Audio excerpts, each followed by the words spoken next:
And welcome to the League of Extraordinary Atheists for Humanism, where we attempt to apply logic and reason to religion and politics. I want to start tonight out with a quote from my own Twitter account. How's that? Atheism is not a worldview, but secular humanism is, and it's appealing to many atheists. So the quote here is, "There are no gods coming to save us, so we better take care of ourselves and each other." What's the immorality in that? So most of our conversation tonight is going to be based on humanist thinking, but we do have a topic before we get into that. But before we get into our first topic, I have to introduce my lovely, wonderful, beautiful co-host, Christy Santiago. Happy Friday, guys. That's me. I'm so excited about our show tonight. I hope you guys are excited too, because we're going to learn, we're going to feel solidarity, we're going to feel all warm and fuzzies, and hopefully want to share what we learned with more people tonight. I'm so excited about tonight. Hell yeah. And we've had a few low points over the last couple of weeks, so this will be wonderful. Right. And we have a wonderful special guest here, Damien AtHope. Say hello, Damien. Hey, how you doing? Good to see you.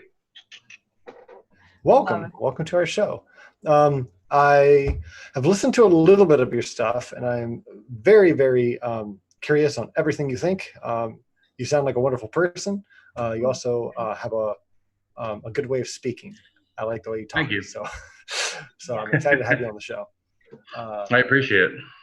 Yeah, no problem. I appreciate you. So we're going to go ahead and get into our first topic here, the Corona effect. As our Lord and Savior, Nacha, made for us here. Christy, do you have any specific updates you want to do for the coronavirus this week? I don't want to make this a long topic, but no, not for this week. I think that numbers have changed. Numbers have changed. That's it. Well, I would like to bring up something, because I just tried to do a video with a guy from Norway, and I guess for some reason it didn't record any sound, so I have an hour and a half video without any sound. But he brought up a thing where he said that, which is a stated fact, that there's 50,000 deaths a year of normal influenza type related things. But I was like, yeah, but you're missing the point at how communicable this is. This disease spreads so fast, so much. I mean, and it also is killing people that the normal flu doesn't, like 20-year-olds. So I said it's a fallacy that you look at this big number and think that that's the only thing that matters. I go, the reason it's not worse is because everybody in the world has been social distancing, or relatively. So do we social distance for a normal flu? No, because it's not that many people being affected that fast and to that severity. And even if they were the same exact, as what I was trying to get him to understand, even if they had the exact same death rate, this is still worse because it's hitting more people faster. So, I mean, anyway, that's my point that I try to do in my video with him. Those are I almost started acting like it was a hoax, and it's not. And but that kind of thing where people allow, that kind of thinking, because you're stating one thing that's not relating to the other, and but it's common. Anyways, I wanted to address that. No, those are very solid points. It is a coronavirus. It is in that family. So yeah, it is a flu. It's one that we've never had before. So there's no herd immunity. That's dangerous. And it's so contagious that the CDC, I got my own email today, that's saying the CDC is now recommending that if you venture outside, you wear a mask. We've never had to do that for the flu. Now, if you're sick, your doctor will tell you to put a mask on, if you go out to the grocery store, but not if you're not sick. So things are different. It's unfortunate that people try to do that, and you stated it correctly. It is a fallacy. I don't know the name of it, but he's trying to build a straw man of something so he can take that apart, and that's unacceptable. You have to call it out. Yeah, and I thought that since it was, I tried to address it in that, but since you were talking about this subject, I felt it's relevant. It was just told to me tonight. Right. Yeah. Just happened. Okay. It is relevant. So yeah, and I guess there's a CARE Act that Trump signed, I think in 2019, and they've expanded on it as of I think today. And that is to help everyone who just lost their insurance through their work.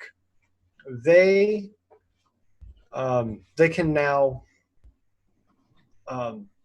get into the market of like getting new insurance, like through the Affordable Care Act. So that was expanded.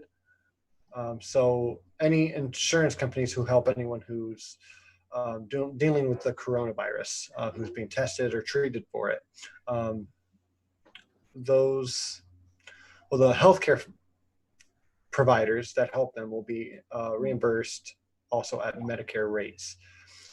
So I didn't get to look into the whole thing here, but what I'm seeing is a lot more half measures to deal with a really big problem.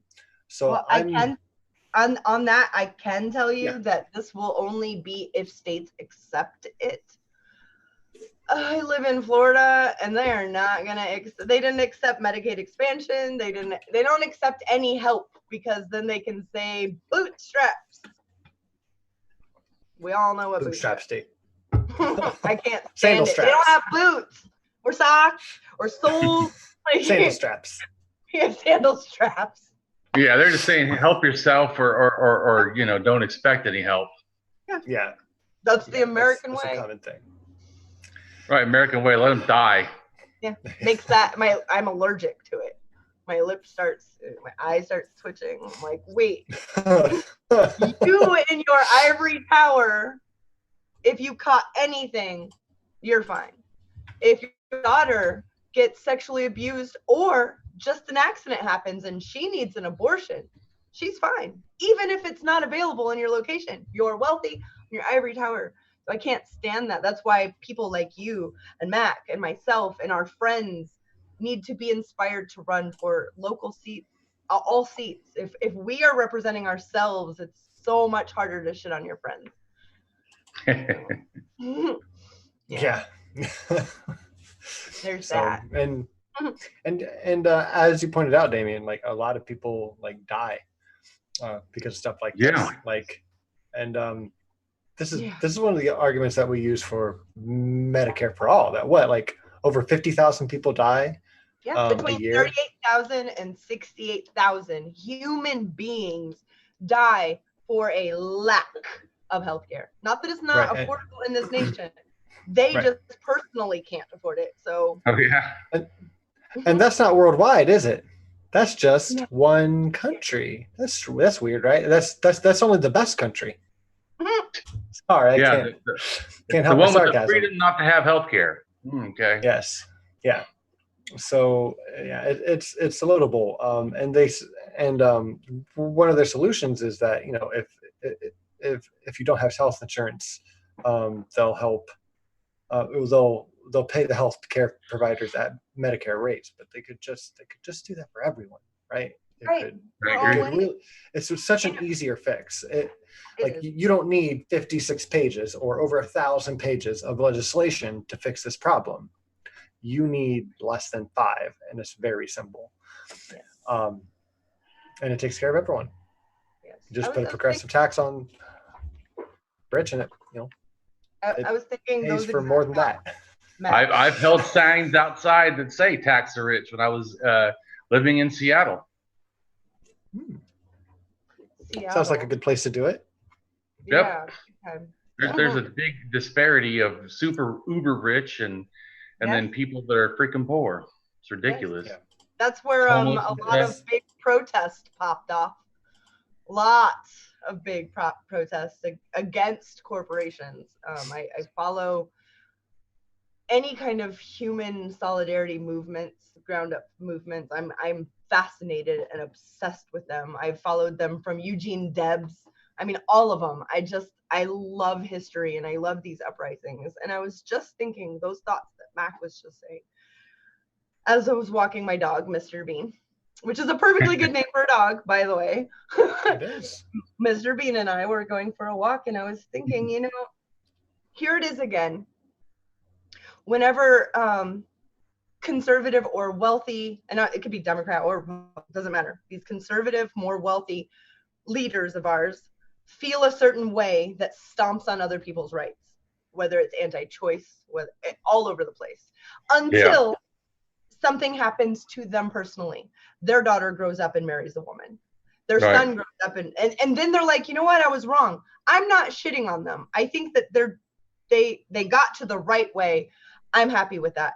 What really shits on my feelings is that we're in a crisis that is worldwide.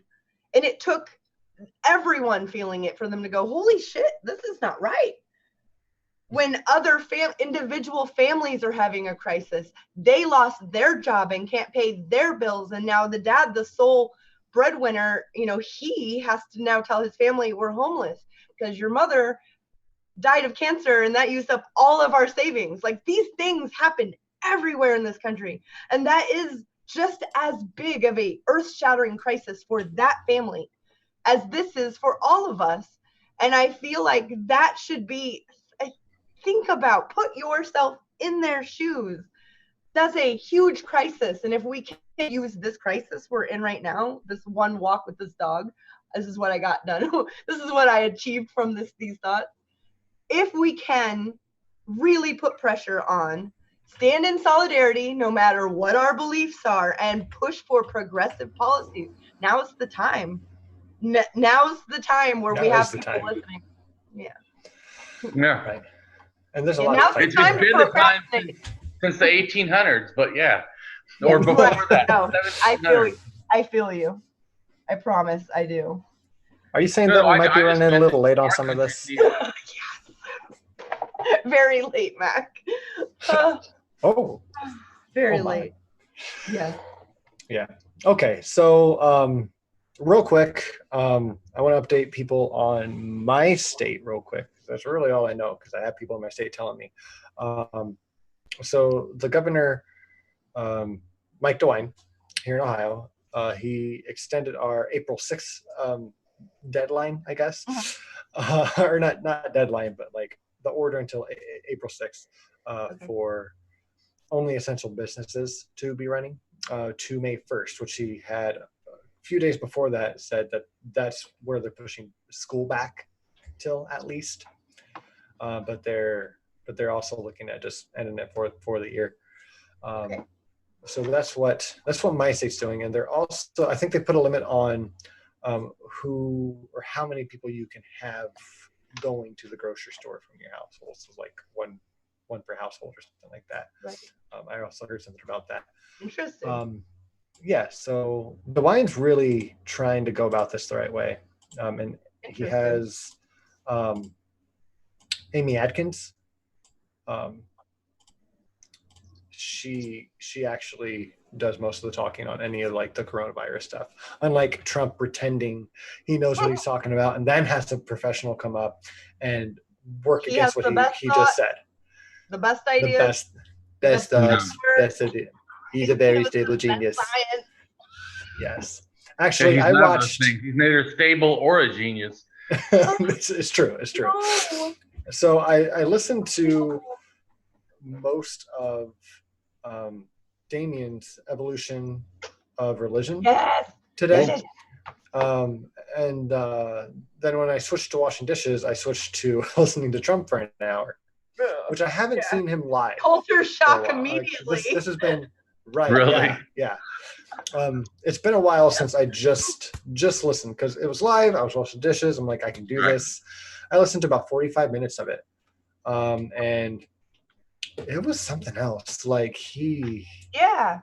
when they were just talking about not reality. Yeah. Well, I saw that he like said, I'm number one on Facebook. It's like, dude, people are dying. Are you kidding me? I mean, it's almost unbelievable. You're like, is this like a skit? This is something you see on Saturday Night Live. Not an actual. Can't make it up.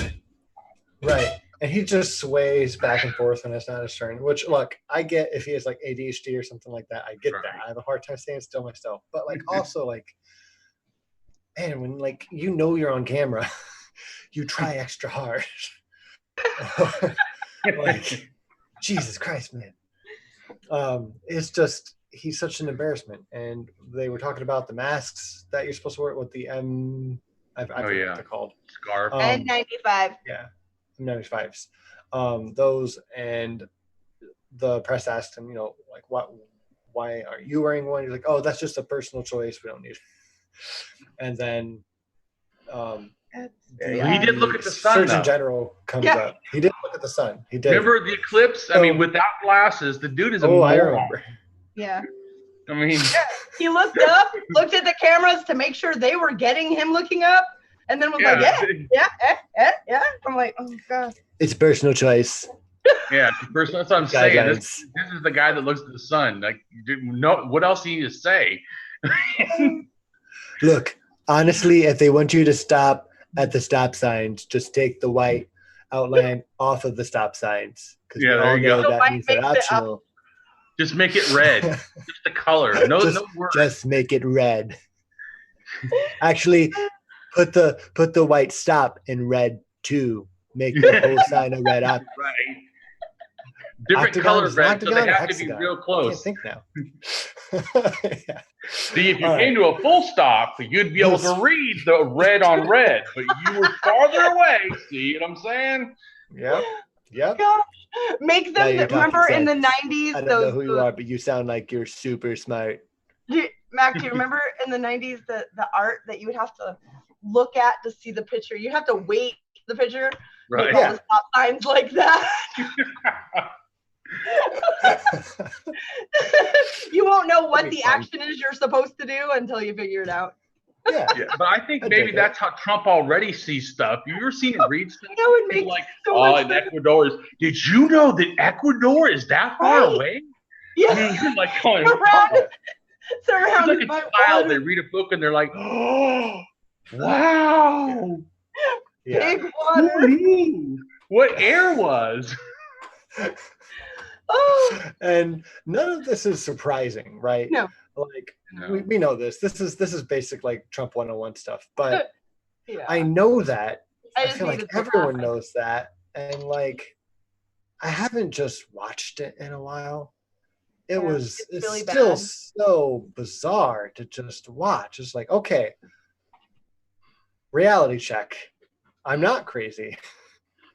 It's just that reminds me.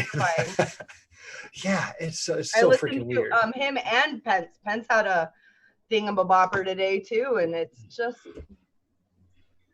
it's like listening to someone. I say it all the time. I prefer my president to be smarter than me on many things. And there are two people that one of them believes the earth was created 6,000 years ago, our vice president. The most powerful seat on the planet is a young earth creationist. And then the other one thinks that energy is finite and that the Lord gives him a certain amount of energy for his life. And that's why he doesn't work out, because he doesn't want to use up his energy. Like, these are the two people ruling. And we have a lot of work to do as citizens of this planet, of citizens of this country. This country has the most powerful, most devastating military ever known to human race ever. I mean, ever. No, nothing's ever been as big as our military. And you see superheroes right here. Math like superheroes. Yeah. We're the League of Extraordinary Atheists. We kind of right, exactly. We just kind of like that. And it's good entertainment. You know who's bad, you know who's good. That's not the world we lived in for a long time. It was having to have journalists, find and research, and now it's just blatant. Like, it was a perfect call. Like, what?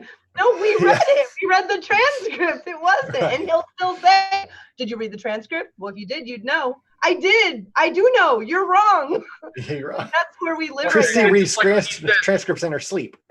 But I'll also say nonsense like, this is a very good person. I know that Well, as soon as he says that, I almost think it must be terrible, because his opinion about what's good is so off. Yeah. Almost like he picks, like, is he racist, homophobic, sexist? My God, why is he not in Trump's government? Makes you wonder.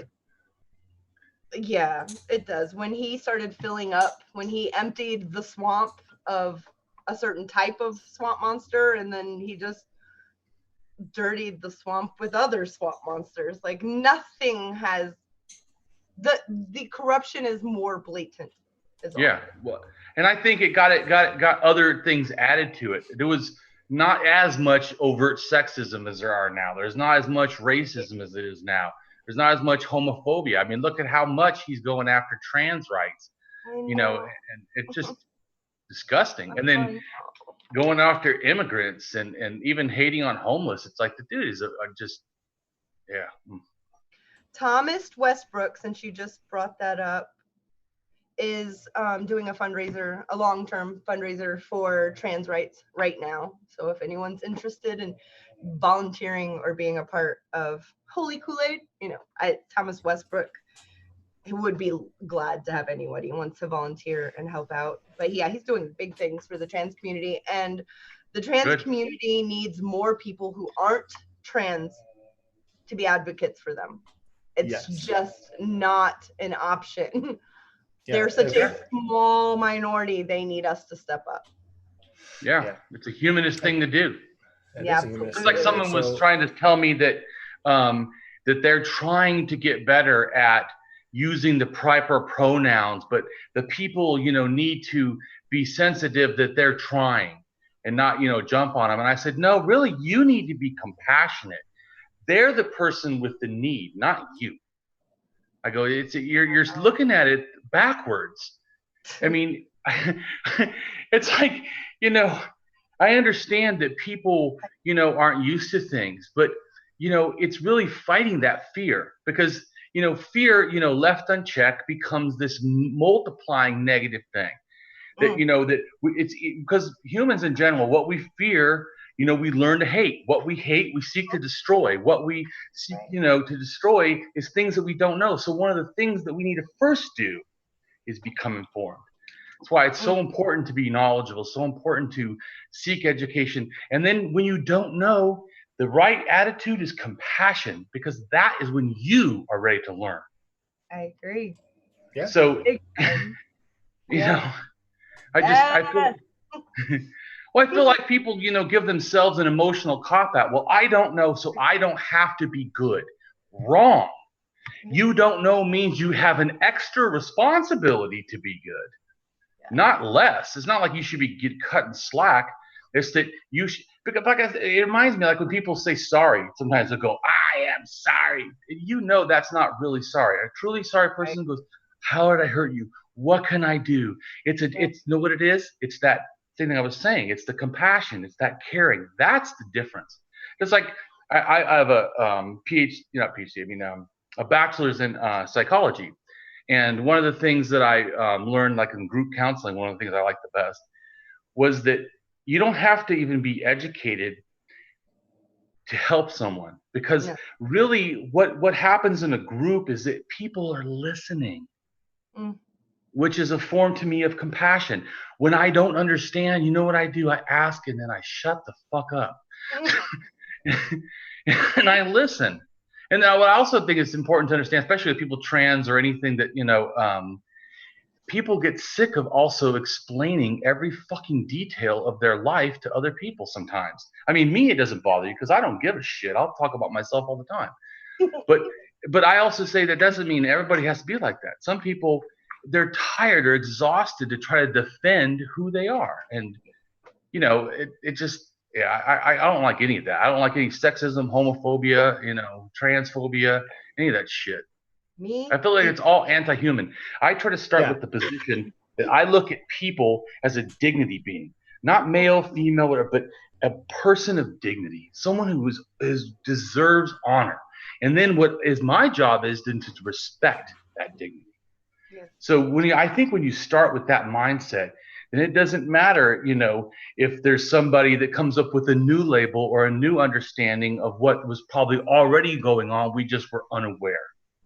And I think there's this flawed thinking that even as a rationalist, which I am, who thinks about everything, I always tell people I still make mistakes. You know why? Because we're human. We're going to.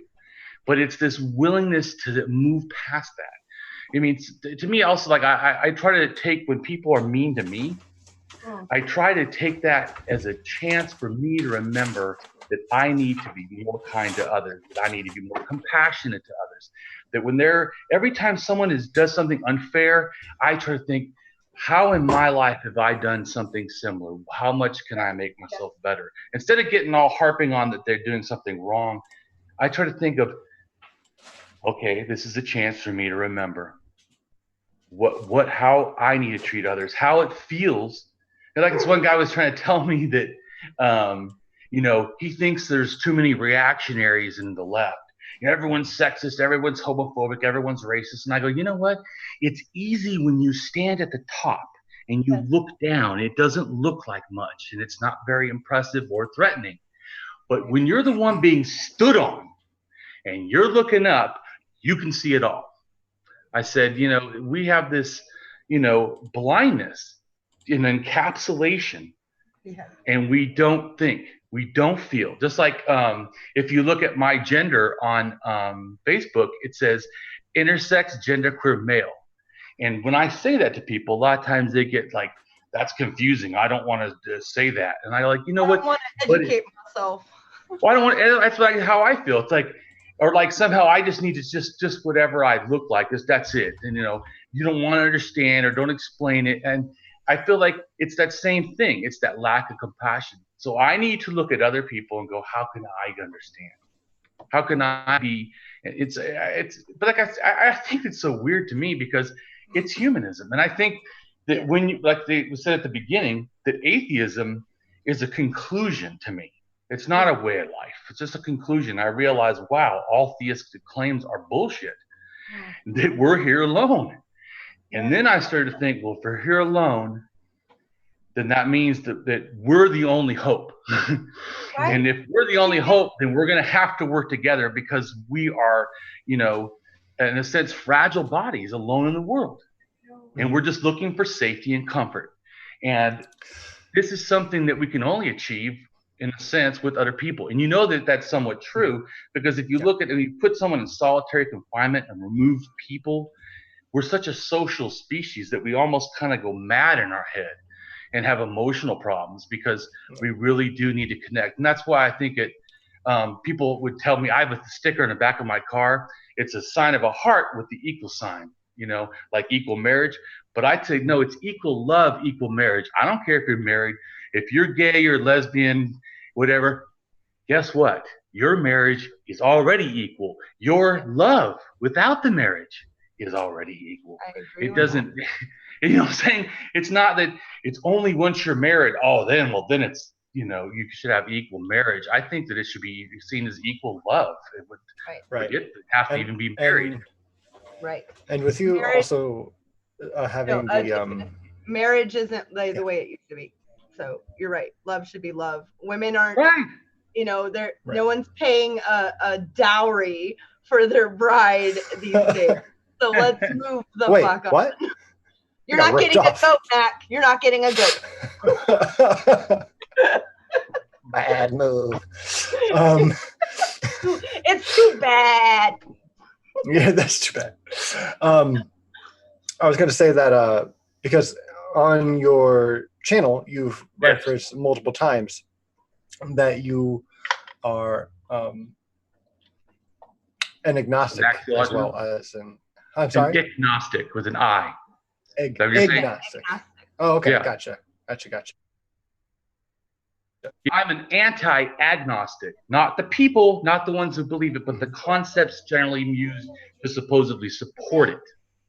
I have like 7 blogs, maybe 5 blog posts about all the ways that agnosticism is a wrong presented. So, I mean, I go way into it. Yes. Very interesting. Yes, very. I love to challenge any beliefs that I think I have. Like, oh, I get it, I understand it, and then I hear something, and I'm like, well, that doesn't fit in there. That's why debates. God damn it! Now I have to learn about it. Yeah. Oh, about agnosticism? Yeah. Is that what you're talking about? Oh yeah, agnosticism. You've probably already done it. Just like axiological atheism, a lot of people have done it because a general argument from evil is kind of the main concept that people talk about is an axiological atheism concept. Because axiology is the philosophy or science of understanding what is good, beneficial, helpful, true, accurate. It's like the evaluation thing. So when you evaluate atheism, what you're really evaluating is actually theism. You're evaluating, is the God concept good? And since people will kill for a concept that we know is not a real being, the concept itself is toxic. The concept itself of God, also, if you think about it, God is a label. Yeah. It's not a being. It's what we call it king. God is a label of a thing because there's different kinds of gods or goddesses, in fact, deities. So these are labels that were like a category of leadership. So generally, when you say a God, it's a being that's able to violate human rights at will against human will or human rights. And to me, that's an anti-humanism concept. Because if this being really can tell me how to live my life and rule my life, or hurt me if I choose not to be a theist, or hurt me if I'm gay, I mean, that concept alone makes that an anti-humanism.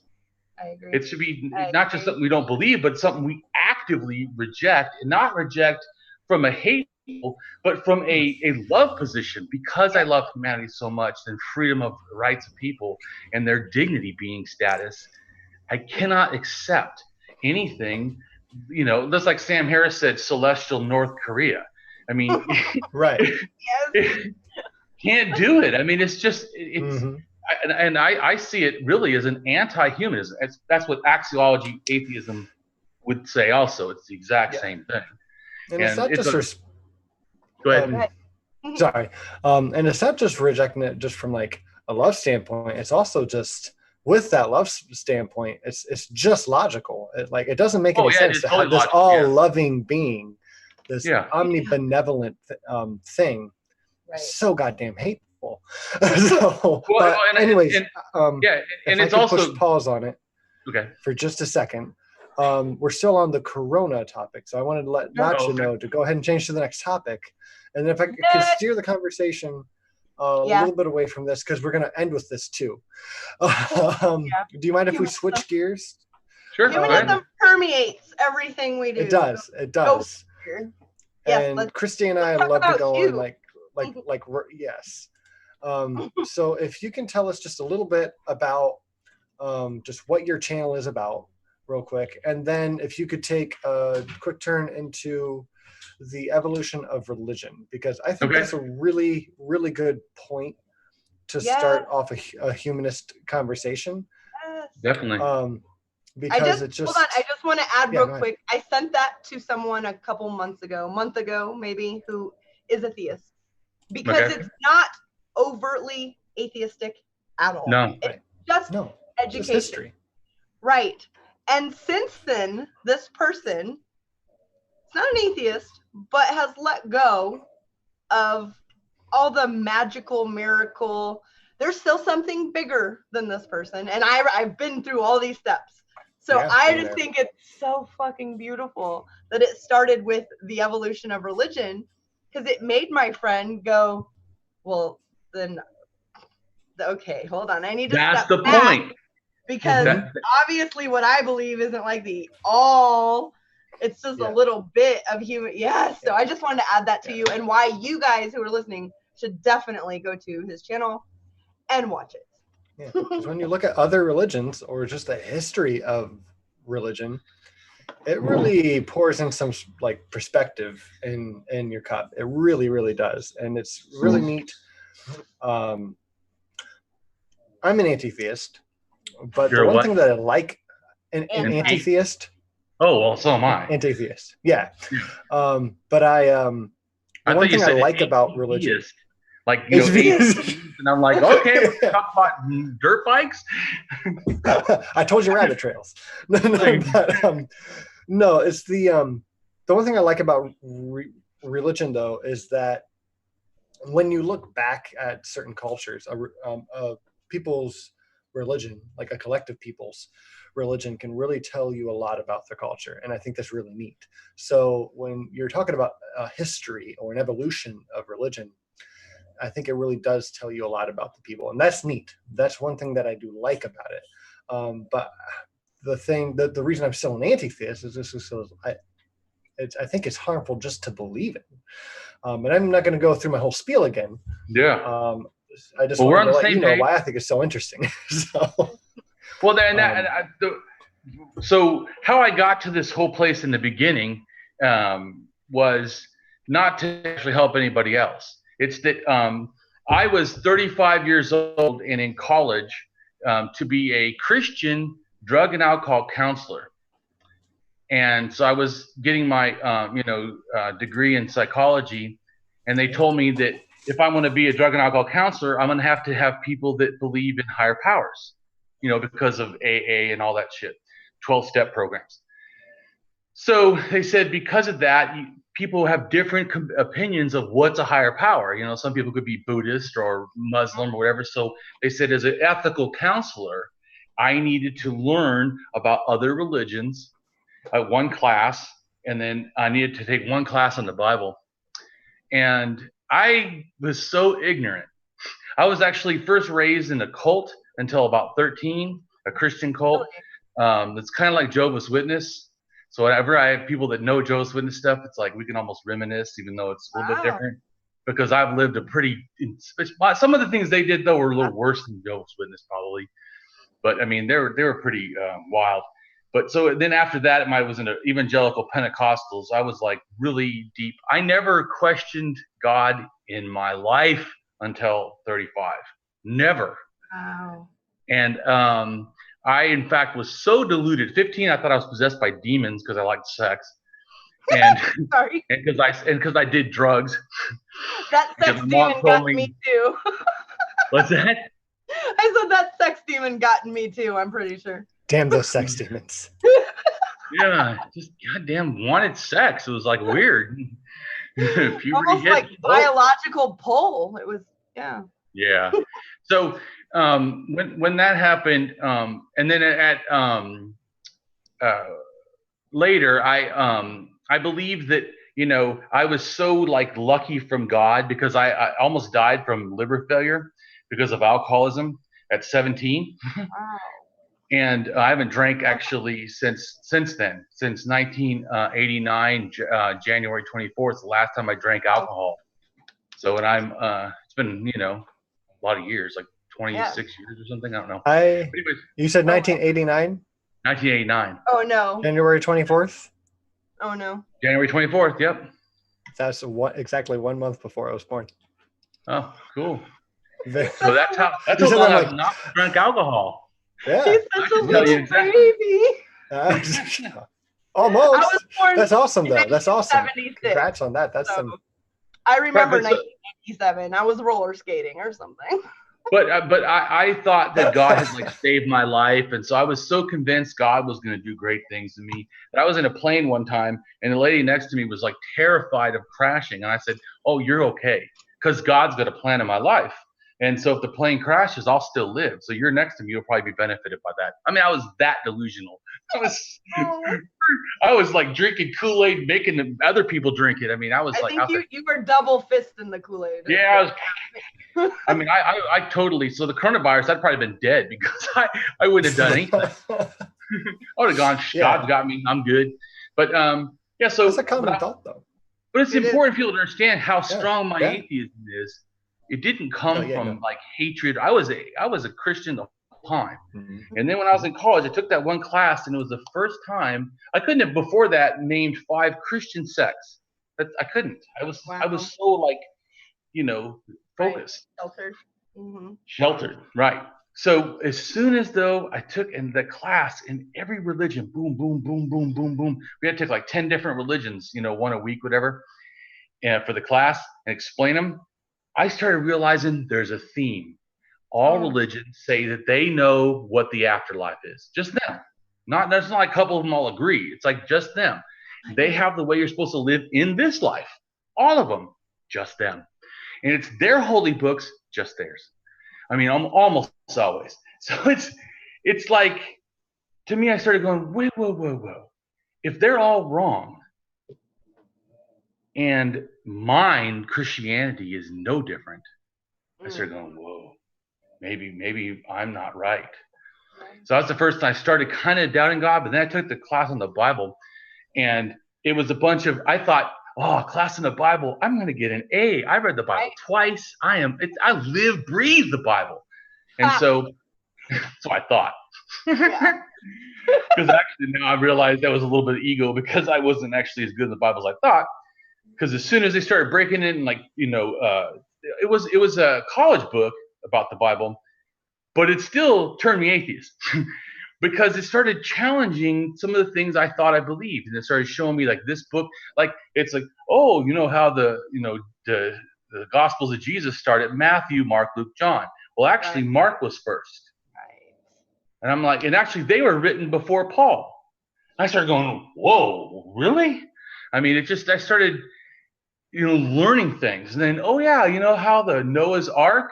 Yeah, that's the same as the Epic of Gilgamesh, practically, in Babylon. And I started learning this history, like you're asking, like, how did it get to the evolution of religion? This is how. So I didn't know any atheists. Never heard an atheist. In fact, I thought I was like one of the only few people. Scared that I was all alone. Didn't want my family to find out, because I did it all on my own. No outside influence of anything. Just me looking at these facts and went, fuck.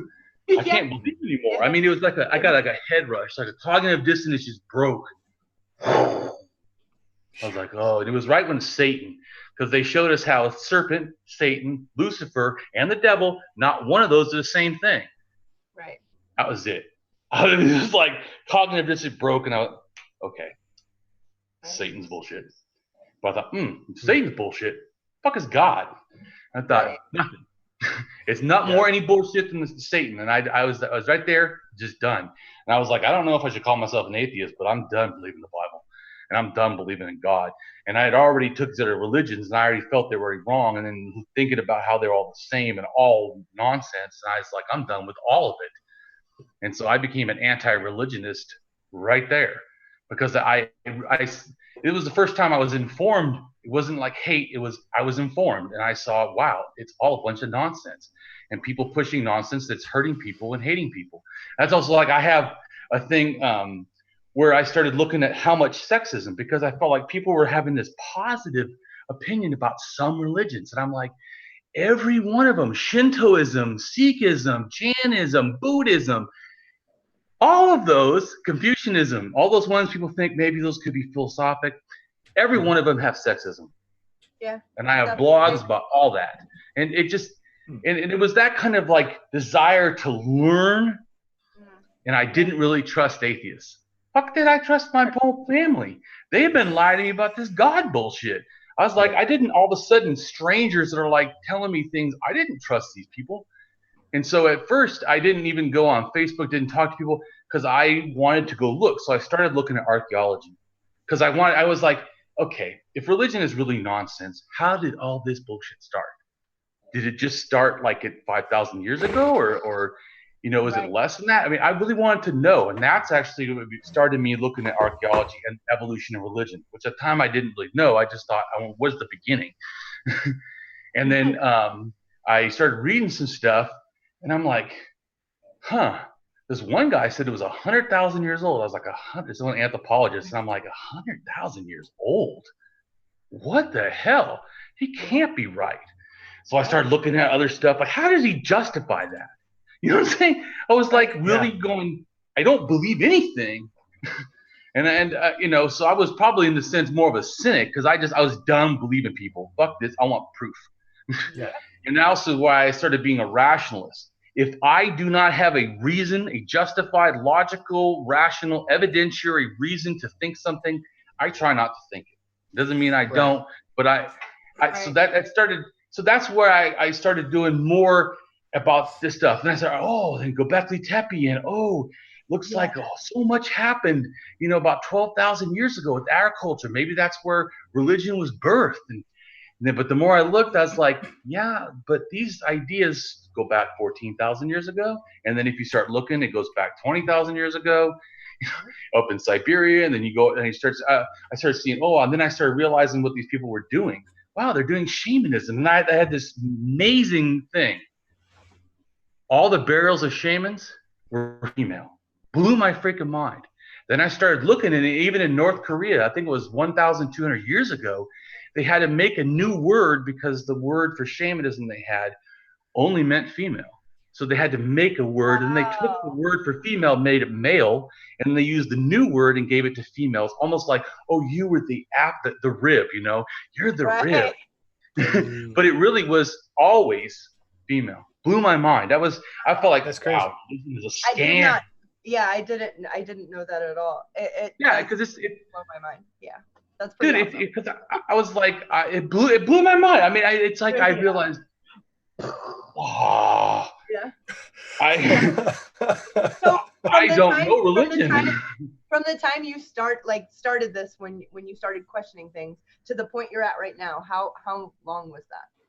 I've been doing it since basically 2006. Okay. Yeah. Well, I went out all at once. Yeah. So I did. I couldn't have actually got it all at once because, like this is what I tell people now, because I've done so much research. When I talk, some people are like, "Man, that almost sounds like you're saying stuff like ancient aliens. That doesn't make sense." Yeah. Well, it doesn't make sense until you read like 5 or 10 of my blogs, and then you start going, "Oh, I see why you think this." Mm-hmm. At least, even if you still didn't agree, you would understand. Okay, I guess I can't say that's not reasonable. The ancient alien stuff is absolute nonsense, and the stuff they say is inaccurate, or sometimes they skew the facts and say things in ways that are not, or they only show like half a picture and they don't explain the whole concept. Just like there's one where there's he's supposedly one of the Mayans is like in a spaceship or something. Yes, but one of the things in his hand, if you look at Göbekli Tepe, they already had these. And if you look at Mesopotamia, they have tons of these things. Even in Iran, they had them. And they're basically like these stamps that probably had to do with grinding grain. And so it was seen as in a sense of power because you had the power of the food. Anyways, that's what he appears to have something like that. And even if it was like one person said before that the Egyptian stuff and the stuff in the Mayans is very similar. Well, to me, one of the reasons that could be is they have similar, in a sense, shamanism cultures that they started from. There's certain like belief sets. What's really interesting too is if you look at shaman drums in America and you look at shaman drums in Siberia, you almost cannot tell the difference. Right, they evolved to that point together. They start actually in Siberia and go over the Americas. In the whole time they went over, they were already shamans. There's this one guy wrote a book. Well, I don't want to talk about, but this other guy I'll say it quick. This one guy wrote a book, and he tried to say that shamanism was, in a sense, invented in America 14,000 years ago, and then it went back into, over into Asia and stuff. But I said, really? I talked to this archaeologist. I'm on LinkedIn, and I said, really, because you do see that there's these burials that happen with the Graviton culture in where is it? Sinclair, Russia, and they are I think it's 34 to 36,000 years old, and they're already doing. They wearing clothes with beads and stuff that looks like Native American. I mean, it looks exactly like that same. And there's something like, the hats, and there's something like I think 1,500 carved beads, ivory beads. I mean, it's just. That's time consuming. That mean it meant something. Totally. Right. Well, and what to me what it might mean is it has to do with the ancestors and the stars, because in a sense a lot of the cultures would have stars as the gods or the place of the ancestors. What's that? At night, what else was there? Oh yeah, exactly. I mean, at night, that's what there was. That's it. Exactly. You know? So like you said, how I explain it, I explain like religion, the evolution of religion, even though I'm an atheist and an anti-theist and anti-religionist, I try to explain it in a sense from an anthropological sort of perspective that look at this thing, just like I would look at the Greek mythology. I wouldn't sit there at Greek mythology and keep going, yeah, God's bullshit. I would just say that they believe this, and this, and but the whole point of why I do I wanted to then turn it into a series and then actually have a book about it, The Evolution of Religion, that I'm working on to publish. I'm going to have probably like 4,000 references. I have to have a side book just for the references. But is basically that I want people to see the humanness of religion. Remove all the superstitious bullshit. When you see these, here they are. It's like people are like, oh, well, we're not pagan. Yeah, you are. You're just a branch of paganism to me. I mean, world religious day. You guys do fire worship with the candles, water worship with baptism. It's like you have put all mistletoe in your house at Christmas. That is very pagan. Yeah. Yeah, it's really hilarious that they think it's. But what's interesting too is that like I argue with someone about paganism because he's like, well, that's not what a pagan is, or that didn't start there. And I'm like, oh, so you have, in a sense, a definition of paganism, because paganism was a slur from Christians. It was like a non-Christian, you're out in the wilderness and stupid. You're out, drinking goat's blood and sacrificing humans. Yeah, that's right. what they think it is. Right.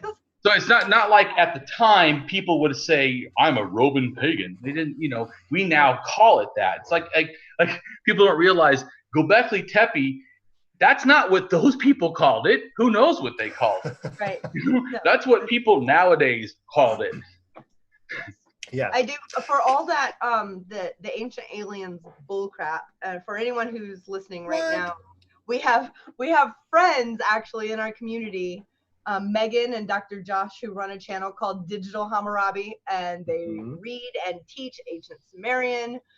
They're just the sweetest humanists, the two of them, and their 3 children. I adore them.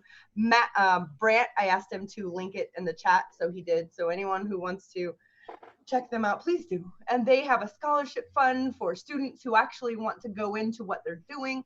And what they're doing is a lot like what you do, just on a professor level. Yeah. They teach how we know what we know about this ancient. Theirs doesn't go as far as like all that you do.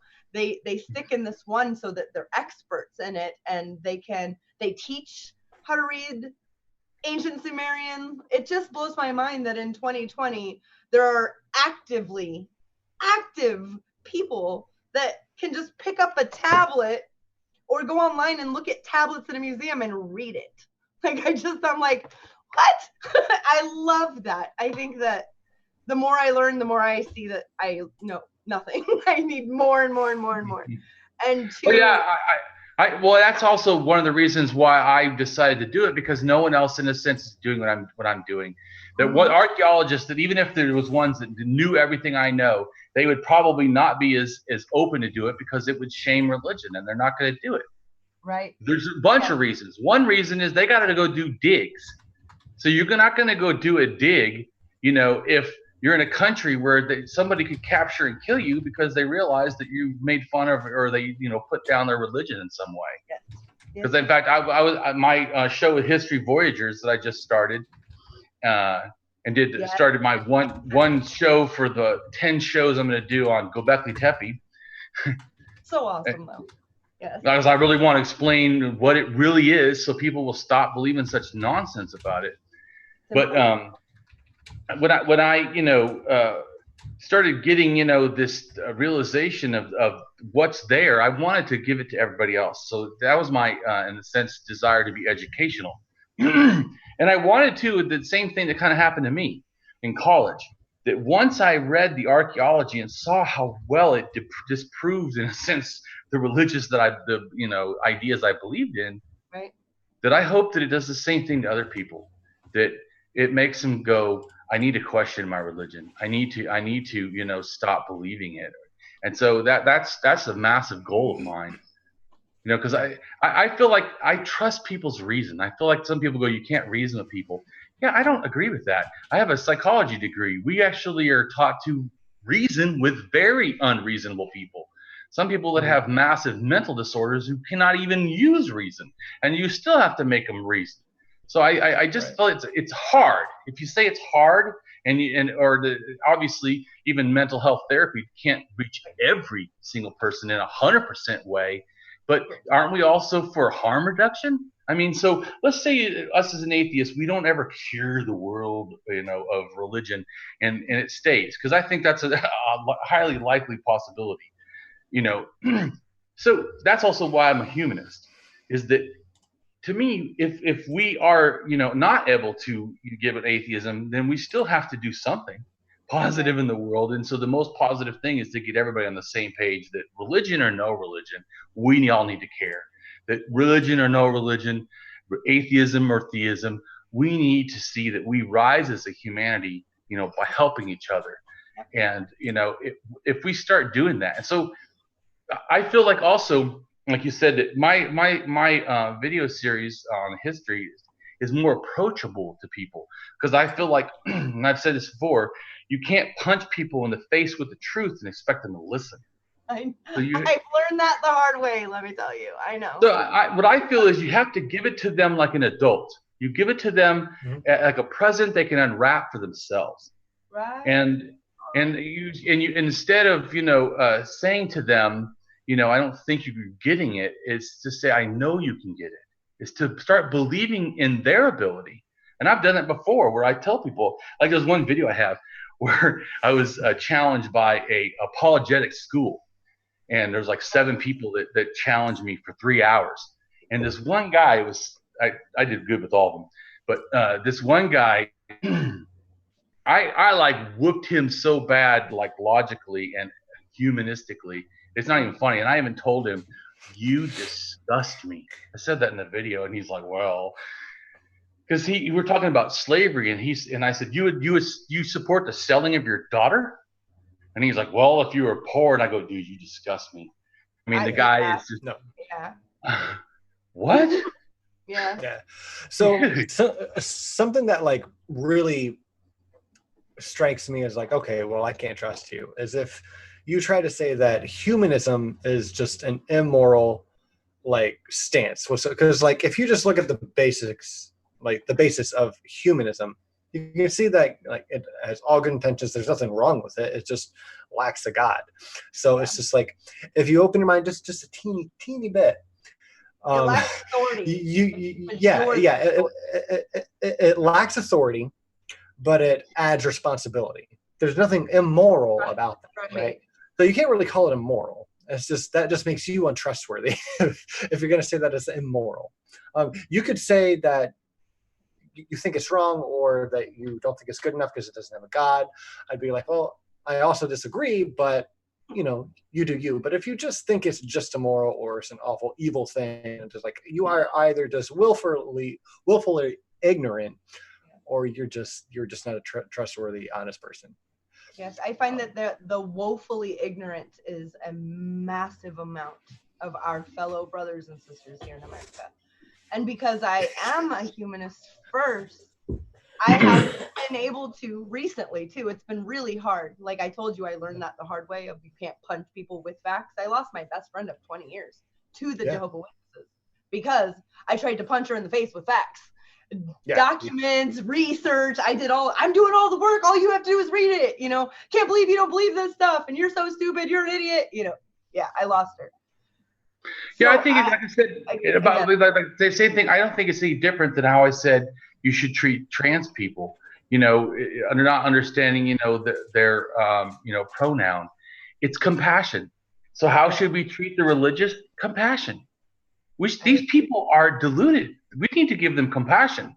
And that doesn't mean we don't hold them accountable for their bad behavior, but or bad things. But like I have a blog with a post where this one guy started by telling me to go fuck myself because I'm an atheist. And I asked him, why do I deserve for you to say that? Right. And by the end, I talked all kinds of atheist stuff, but I was making him own up to what he's doing. Is that credible behavior? is it prove that I deserve for you to say this to me. And it ends up to end up talking to him that he said, I apologize. I didn't even ask him to. He said, I want to apologize. I was wrong. And I never should have said that to you. You're actually a cool guy. You just want to have things you can prove. I understand that. I'm telling you, I think that I probably did more for that guy, not just for me, but for viewing atheism and probably viewing his own beliefs, because here he had been so toxic. Mm-hmm. And I didn't respond in kind. Wow. Yeah. I That's think a skill. Kindness That's goes a long. Kindness goes a long way. I think kindness matters. It just does. And to me, I want my humanity to be, like poetry flowing through me. That it's just who I am, and it's a beautiful thing to look at. It's not something that I try to do. It's just something who I am. And so, like I said, before, it's about being, seeing others as dignity beings. And as far as going back to the religion, it's the same thing. Looking at the evolution of religion, instead of having my anti-religious, anti-theist, perspective, I try to look at the past, and these were people that were ignorant, they were uninformed. But one of the sad things I see is maybe religion started in wonder, but it ended in closed-mindedness, which is the opposite of wonder. It's the opposite of trying to figure it out. Religion started, I think, with maybe, people trying to, does this work? Does that work? When you don't really know, and you don't have science, I can see where it's more, be more forgiving that they weren't trying to. At a certain point, though, they didn't care. They used religion. And I feel like, especially about 5,000 years ago, religion gets a military, in a sense, for a whole country with Egypt. Before that, in some of the Sumerian, city-states, you had religion to a city, like a goddess that would, the king, in a sense, would be connected to, because it's a king priest, just like the pharaoh was, in a sense, a king priest. And so the religious thing, they say separated of church and religion. Yeah, that needed to happen back in 5,000 years ago, because basically church and religion was the same thing. And guess what? Life sucked, and it was massively hierarchical. And they were at the top, and then the people that were the priests were at the next, and then you have the rich people, and then you have the military, then you have the people that are the normal, then you had slaves, the lowest of garbage to those people. And it just but you're right. You're right. See, like I said, so to me, once religion got a military, and then also another thing happened, it went from a belief system to a thing of a country. So in other words, you all in Egypt have to, in a sense, believe these kind of things. And then Mesopotamia, starts to do those. And that, I don't care if you didn't, know that kind of mentality. How would you know who believes what? You've made it mandatory. It's like someone looking out and going, well, I think everybody's heterosexual. Well, if you've never asked anybody, how the hell do you know? Right. It's like already assuming. We already have to assume it. Atheist Republic, Armin Navabi. Yeah. His Atheist Republic podcast has been downloaded like nearly. Last time I looked, I remember I was just like, wait, how many times? Hundreds of thousands of times, if not millions of times, in Saudi Arabia. What? But they have to. They have thumb drives. They can't watch it. They have to pass around thumb drives. So I just thought crimes are that's what, to me, there are at the worst religions and at the best religions. At the worst are thought crimes. You can get your head chopped off for thinking something. And that's the worst kind of authoritarianism. And you really find that worst kind of authoritarianism in theist thinking. Can I steer this just a little bit real quick? Sure. So can you give us, I don't know, 5 to 10 examples off the top of your head of some of like the archaeological things that sure, I know what you mean. I'll give you a rundown down to the about 5,000 years ago thing, so we can get back into the authoritarian aspect of it, and then we can switch to our next topic, which is that. So So to me, animism and pre-animism. So I think pre-animism is like kind of, and before that, I think it was superstition was growing because of the behaviors of how they did things. Even like stone tools, they started to do stone tools in only certain types. Why? Who the fuck is like looking at it? It's like you're showing off. I mean, why? I just they're overdone. Like when they start, and this is about a million years, I think. They start looking because they actually the oldest stone tools is about 3.4 million years old. There's cut marks on bone that shows they don't have the stone tool. The stone tool is that they have is a little bit younger, not much.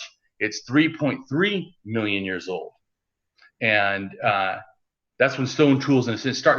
That's actually pre-Homo erectus. So that also to me is interesting because we look at the Australopithecus and Paranthropus boise, and we think, oh, these things were not even close to human. Well, maybe not close to human, but you're certainly not. It shouldn't be thinking them as like apes. These people were people. They were very arcane, but in a sense they already had not just walking upright, but the use of tools and then a type of creativity that was emerging. And to me, I see that as like it's starting. It's this obsessiveness with doing stuff, because I find a lot of the religion is almost like obsessive compulsive. You get into doing these little behaviors and always have to do these little behaviors. So it's kind of like a psychological thing, but you start to see that happening, where even you see it in the archaeological record of stone tools. So then in Paranthropus boise, before, like, is the earliest type of a strange, I don't know, called burial or placement of bodies, where they put this whole like troop of them. I think it's top of my head, like 17 or 21 or something. Did you say 28 by chance? 28 maybe? Is that right? It is? I feel like I heard that yesterday. Oh, I haven't thought about it in a long time. Today. So. I feel like I heard you say that today.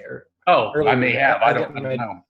I don't. But anyway, so they arranged the bodies in like a circle, and why?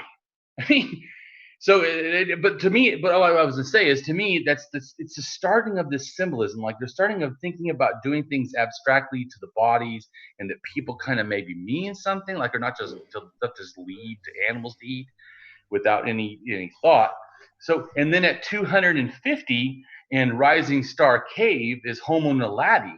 That actually there's 2 cave chambers where they laid bodies. They're like deep in the chambers. And to me, that's like an early cemetery. And they're doing this deliberate behavior.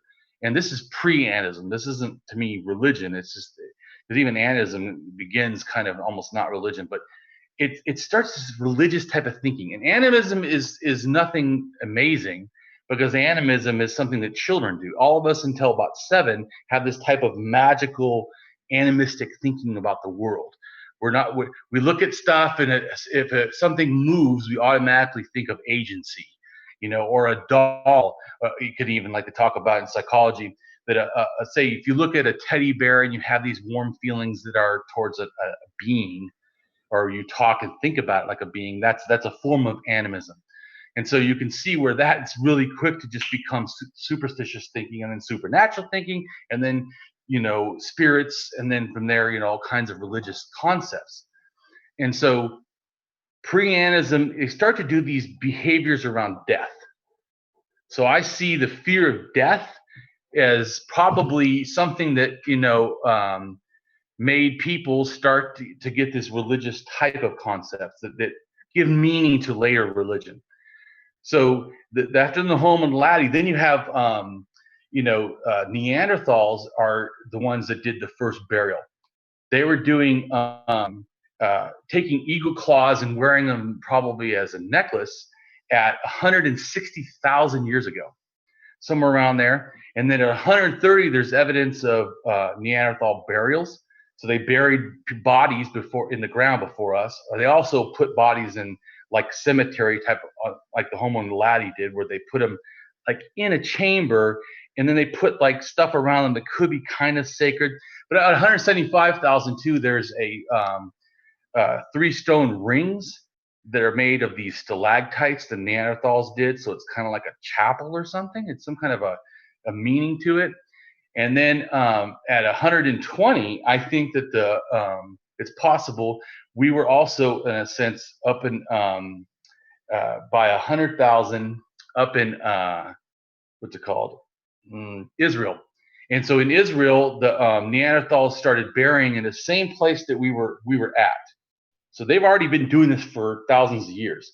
And then we end up in the same area they were already at burying. And then we start burying, not we, but the arcane humans started burying, and they did it in a way that looked very Neanderthal. And they also use Neanderthal-style tools that experimental archaeology has said takes at least 3 days from someone teaching you to even pick up to do it, because it's so hard. Different, though, that the Neanderthals did it fatter because they have different size hands. And in a sense, ours were a little bit longer, a little bit different shaped because of our different hands. And so to me, this is a really interesting thing, because not only did we pick up their behaviors, we certainly picked up burying people using red ochre on the burial and putting the same type of tools Neanderthals have been doing, I think it's almost 200,000 years or something, these type of stone tools. Somewhere right there, maybe it's 180. I can't remember exactly. But anyways, but way before us, because we didn't even go near them until about 100,000. In fact, the 100,000 up in Siberia is probably the first humans going out of Africa and mating with Neanderthals for the first time. Interesting is when we went out the first time, it was female human with a Neanderthal male. But when we come back about 50,000 years, 40,000 years, it's actually human males mating with Neanderthal females. So it switches. But there's a whole bunch of stuff to me of why that possibly is too. Neanderthals are not very social as compared to humans were. Humans are like 50, people, or it could be up to 300 people. Neanderthals are generally smaller, little things, and they kind of interact even far distances. They were more like 7, 8 people, 15 people, one little family, maybe a little sort of a nucleus or something, 7, 6 people. So it's much easier to see why if a whole bunch of humans come someplace, who's going to get the females? I mean, it's so it's really interesting. What's that? And then we were off to the races. Yeah, right, exactly. Yeah, they were off to the races. Yeah, rapes. It's not funny, but it was a good joke. No, it's Crazy. not funny. But, Good, yeah, it was funny. It was funny. No, because we can think that they were good Neanderthal women that loved these new humans. I doubt it. So because I'm living reality. So and that's what some of the stuff I hypothesize are logical jumps. I mean, obviously, if this happens, who's doing what. You can, kind of figure, well, what would have happened? How would that have occurred?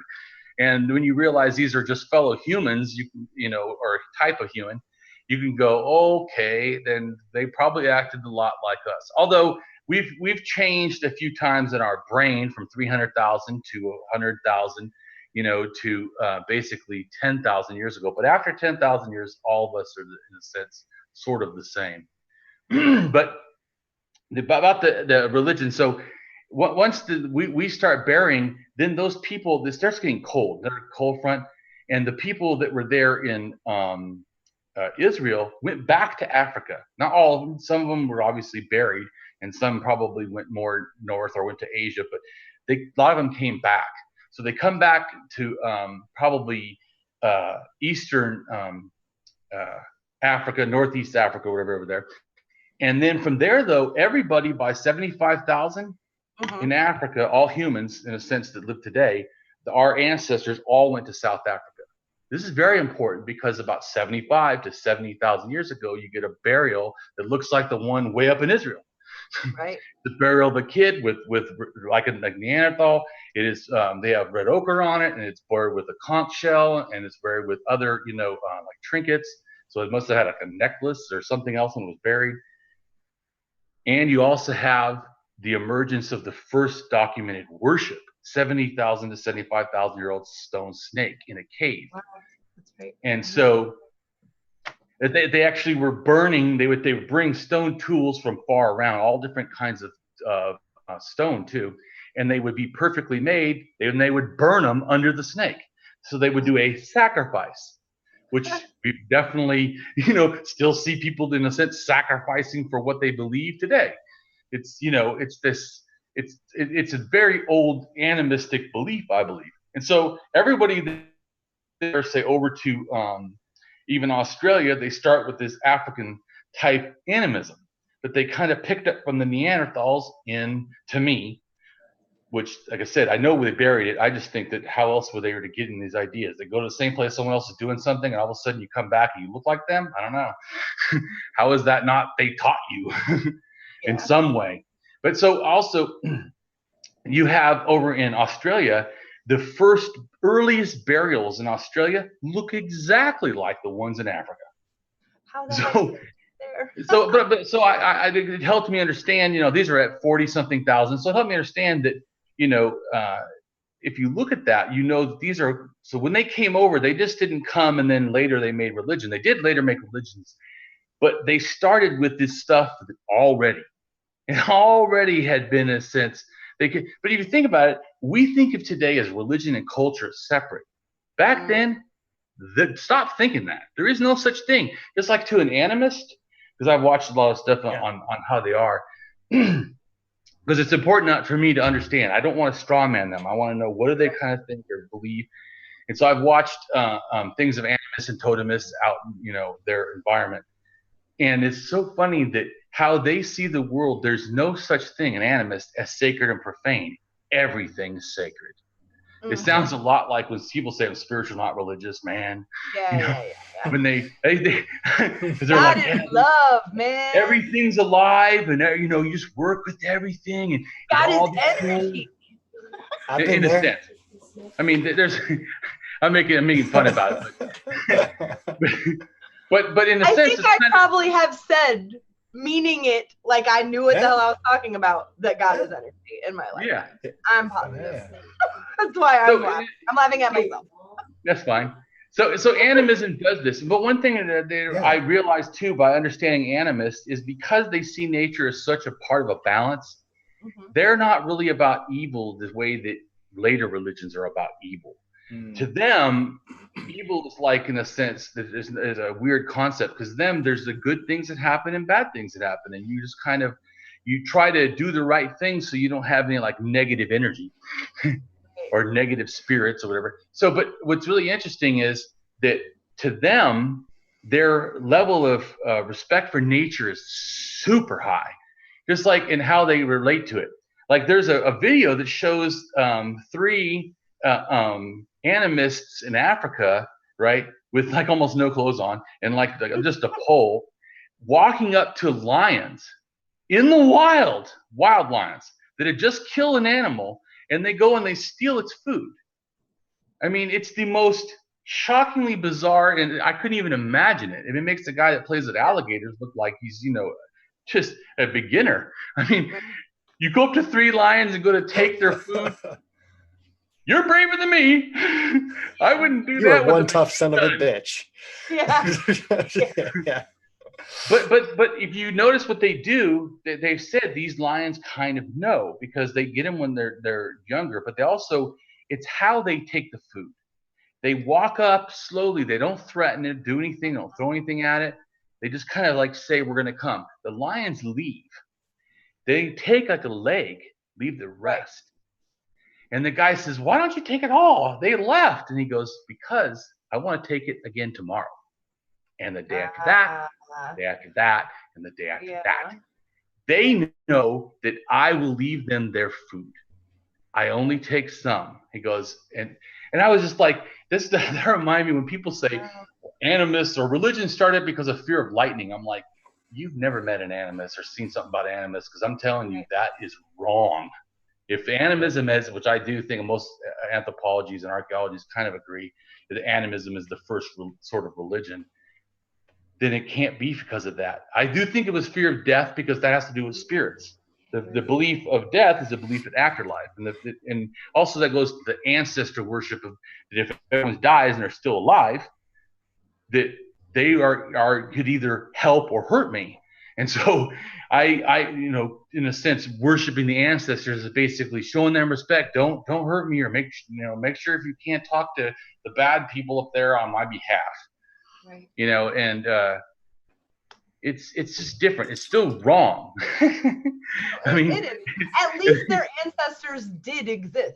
Like they knew them, and they were here, and now they're not. And without any science, no scientific method, no nothing, that they were here, that they were conscious beings, that you had these great conversations, however you spoke at that time. And now they're not. Well, that couldn't just, in our monkey minds, that can't just disappear. They have to be somewhere else. Yeah, it's our belief that we're that important. We feel like that everything matters to us.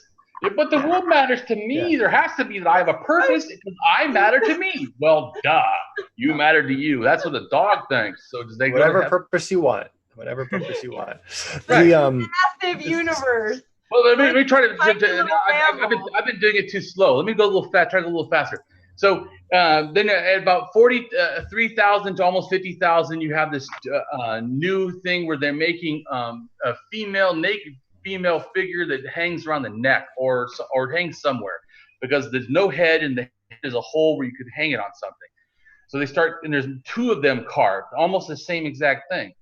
I don't think that, to me personally, that has anything to do with goddesses at that point. People look at every female figure and are like, oh, it's a goddess. I'm like, I don't know why they're doing that. I mean, what is wrong with you people? I'm not saying at some point there wasn't goddesses, but come on. I mean, everything that's a female is not automatically. And to me also, that's true. I don't see, and I don't see totemism as, which I think this is like the emergence of totemism for not just that one artifact, but or type of artifact that started, but also because there's a new behavior. DNA tells us that about 40,000 years ago, incest drops dramatically. Now, if you have a bunch of guys that can rape whatever they want, what possible reason besides some new moral standard, that is being enforced is all of a sudden incest stopping? I mean, you can't hardly get people to not, molest people now. Could you imagine when there's no rules and there's no government and come on.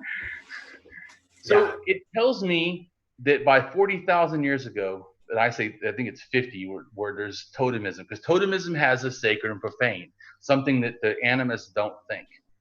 And the sacred and profane is the same thing that we have with the sacred in general. Like, this land is sacred. The fact that land could be something is an animistic thinking. The totemism is the fact of making the concept or place mean this kind of stuff. So to me, totem is like animism is like the belief in spirits. Totemism is like the belief that spirits can be, in a sense, connected in some way or related to in little figures or in concepts. And it also has the concept of the sacred and profane, because how could this little artifact be sacred unless there's something called sacred, which means some things are not sacred. And you also start having things like taboos, which is like the not having sex with your relatives. Which you start, and then there's an atheist, I can't remember his name, but he's a professor, I think at Harvard, but I can't remember exactly right now, but he's an amazing speaker, and he's a hardcore atheist, and he talks about evolution and stuff, and he says that this agrees with my concept that it's about 40,000 to 45,000 years ago that we started learning moral behaviors. He's an evolutionary psychologist, I believe. And so, which is the same thing archaeologically and DNA, I'm finding. So he thinks that from his sort of stuff, like checking the behavior. I also see it in the DNA. But anyways, so I'll go on. So then about 30,000 years ago, you have shamanism, which to me is almost a throwback to animism. This sort of okay, maybe we went too extreme with this totemism shit. And the you just need to chill out a little bit. It's almost like, the guy smoking drugs, which the shamans definitely did drugs. And they have that more, and I'm not saying that in a, like, being mean to people doing drugs, but they started having a little bit different, like the totemists are a lot more hardcore and how they do things, and the more, in a sense, male structured, I would say. Like, do this, do that, a lot of laws and, top-down authority. Where shamanism is, like I said, the oldest ones, there's one at, I think it's 26,000 years old or 28,000 years old in the Czech Republic. And it's the first, in a sense, known shaman burial of a female. And then from there, shamanism is buried even at Israel at 12,000 years ago. There's a female shaman buried in Israel. And 12,000 years ago is like about the time of the agricultural revolution. And I think that's what kind of spawns, to me, turning shamanism into paganism. In a sense, these people are hunter-gatherer shamans, and they start getting, the first thing is like a Göbekli Tepe, they find alcohol at 11,000 years ago. So there's a thought that, that's, alcohol itself, beer, is what they probably made, some kind of a grog, but that spawned this whole, new desire to be the agricultural revolution, because all of a sudden, wow, these grains are some good, good stuff to get high on. And alcohol probably for a long time was religious based. And even like later on, there was a lot of like what they called, witches or whatever, were actually women brewing alcohol, like brewing beer.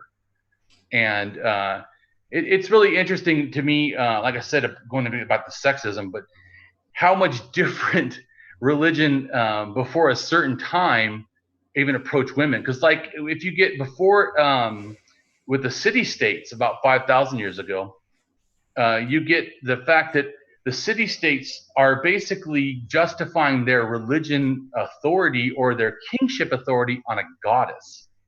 Generally, not so much always a god. And it's really, to me, that male type of thinking happens with Egypt, because Egypt, when it makes this emperor, king, pharaoh, it basically says only can pass through the male line. They didn't really kind of say that as much before, as far as the focus. They made it like a law, sort of like this is the way it has to. What I think, though, is still interesting about transgender and stuff is women could be a pharaoh as long as she wore a beard, like a fake beard. So if you presented yourself as male to an Egyptian, that's, I guess they're seeing it, you are a male. If you present as male, you're a male. And what's interesting too is that there's a lot of belief in too much heteronormativity when people that are even archaeologists look at the past, because they start with this, colored mindset. Everyone's heterosexual all throughout time, which is complete fucking nonsense. There's like do you know the oldest intersex figure is like 22,000 years ago? Wow. So I mean, they were they already knew about it. So it's really funny that the later people act like, well, now I'm supposed to accept this new thing. Yeah, that new thing, it's only been around for thousands of years. Yes, sir. Yes, sir. And so it's like there's a burial. I think it's of a. I think it's about, I want to say 2,000 years ago or 3,000. They thought it was a female, like a princess, and then they found out it was a guy, but he was dressed as a female. And they're like, I remember the archaeologists, they don't say anything about trans. They just go, well, that was really odd that he dressed that way. And I was like, yeah, because maybe he was gay, or maybe he was trans, or maybe he was just cross-dressing. Right. It could be a lot of things that could have been all normal for them. Well, and a lot of people don't realize, even talking about what's normal, is that the European concept in before about 4,000, I think it's 500 or 4,000 years ago, there was, I think, 4 or 5 genders. It's only after that when all of a sudden they're like, okay, more male dominant stuff happens. And then, like, do you know that the oldest women's right sort of a document is like 4,000 years old from southern Turkey? It was a treaty between them and Mesopotamia. Hey, our women matter. We need to respect them. Don't don't hurt them or I can't remember exactly. But really like to see that. Like I need to read that. Oh yeah, I will share that with Christy, and then Christy share it with me. Yes. Yes. You know, I have a blog on that because all this matters to me. And like I said too, but I was saying too, what's that? I said, please share it with us. Like, just link us to it. If I'll give you. I have a blog on it. So, but like I said, that the more I told you, the more I started learning stuff, the more I realized there's a lot of shit we don't know, man. And this and this is what I've tried to understand too. It's like the fact that there was a time when there wasn't racism, there was ethnocentrism, but it wasn't what we think of as racism. I was just reading something like a week ago. Yeah, it's fascinating. Well, and there's a time too when there wasn't any, or not as much, because certain cultures still could have been, but there was a lot that were not that sexist. They were more egalitarian, and they basically changed. Agricultural religion started to make people own land. When you own land, then you pass it down to your children. That's a behavior that didn't, in a sense, ever happen before. Who the hell owned land? The land is the land. You just walk around. You know, if you need something, you take it. That also made war. War happens.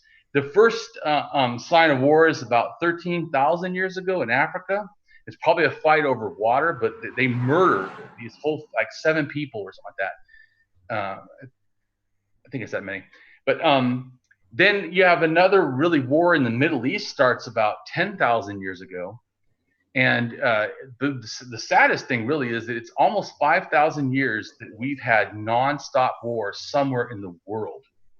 It's just, it's sad. Humanity, you know, for trying to do better, you know, we seem to, you know, also, but then again, how much, because is religion somehow, even if not in the forefront of what's going on, in the background?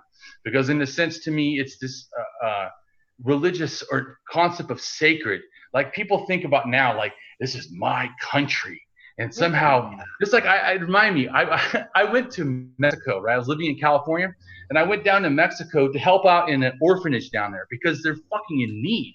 They don't even have a system. It was like, you know, there's people helping because the government really doesn't do much. And so I wanted to help kids that have nothing. And when I told one of my atheist friends about it, he goes, "Why are you going out to Mexico?" I'm like, "Yeah, like some stupid line. They're only like, I think it was 60 miles away or 80 miles away from me. Right. But yet we're supposed to care about New York, and it's like 3,500 miles away." That's funny, isn't it? And so I said, and to think that these humans that are just 60 miles away do not matter blows my mind. Gross. It's gross to me. This is something that, like, as authoritarianism, like, as much as I hate that, I also hate tribalism of any sort, right? Like, including nationalism. Fucking hate nationalism. And that's another reason why I do like humanism, because it's so goddamn inclusive. Yes. It's so inclusive. Borders are just, you know, something that we draw. That's right. And they've changed a lot. If you start looking at history, look at a map and see how much the borders have changed. It's a joke. If the people, and like I said, to me, it's really a joke too, because you realize everyone came from Africa. Like I said, we all started out as animists. I mean, that's what all of our ancestors like. Well, my ancestors believe in Muhammad. Well, actually, you're going to get down to all of our ancestors, they were animists, probably. Yeah. So let's just cut all the bullshit. You know? Yeah. And how about this? Hold on. Deeper. You just proved my point. So about a week ago, my girlfriend and I, Stacy, were talking, and okay, so smart people who want actual humanist policies, right? People who support an egalitarian future are what I call the well, actually, people. And you just said, well, actually. I'm like, yes. So do you mind if to you and what you know so far, but actually, let me tell you. But actually, that's not true. Let me tell you the real truth. And or just like when they go, you know, I don't understand this gender thing. I'm like, let me break it down for you, okay? Yeah. Everyone starts as a female. Done. Yes. Let's start with that. So you at one time were a female. Everyone was. Because everyone had an X, and an X is all you need to be a female. In a sense, a male is a deformed female. In fact, to be more accurate, Do it. What to be more accurate, Christy, what I'm saying, to be more accurate, if you don't do anything, you end up with a female because that's the default. But a male has to have 3 things happen: anti-feminizing androgens, removing the feminine, and then has to have masculizing androgens. You got to turn you into a man, and then you got to throw in the testosterone to help all that out. And so if you don't have any of that process gets not done correctly, well, guess what? You know what you have? Something not male. Yeah. Not exactly always ends up female, but not exactly the archetype of what is only male. Another thing people don't realize too is you can have an X and a Y makes a male, but they don't realize, not even talking about transgender, I'm talking about actual fact. There are a few intersex women that everything, they have a vagina, everything looks like a woman. They're born, but they're XY, so genetically, you should call them a man. Right. Mm-hmm. And then there's some men that are XX, and usually an XX equals a woman, what we consider. So the whole part of this, like they go, well, I believe in the DNA and biology. I'm like, oh, great. I'm so glad. So you must support trans rights then. You can't possibly Right.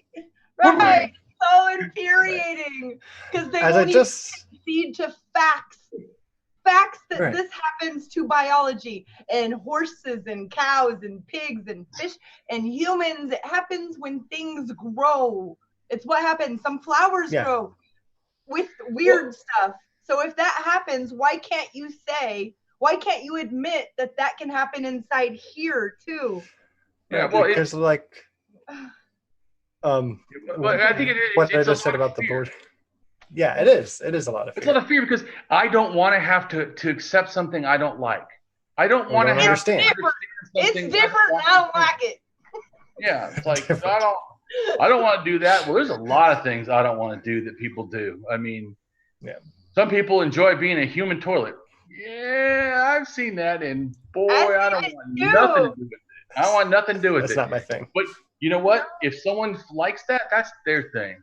Yeah, I don't kink shame. I just will never ever agree to look at something that involves a cup and 2 girls again. Ever. Oh, yeah. It ruined me. Well, I wasn't gonna go there, but I mean, I'm very curious human. I was like, what's that about? But I won't ever do that again. No, but my point is why? My point is, though, people like a lot of different things, you know. So to me, but we have to understand that even like animal world, there's a lot of fish, right, that will switch gender. There's a lot of fish that will be like, or even some animals will do pseudo gender, where they like. There's some hyenas that a female, if the male is gone, will actually take over the pride sometimes and actually grow like a pseudo penis and have sex with the females. Hyenas are pretty. I mean.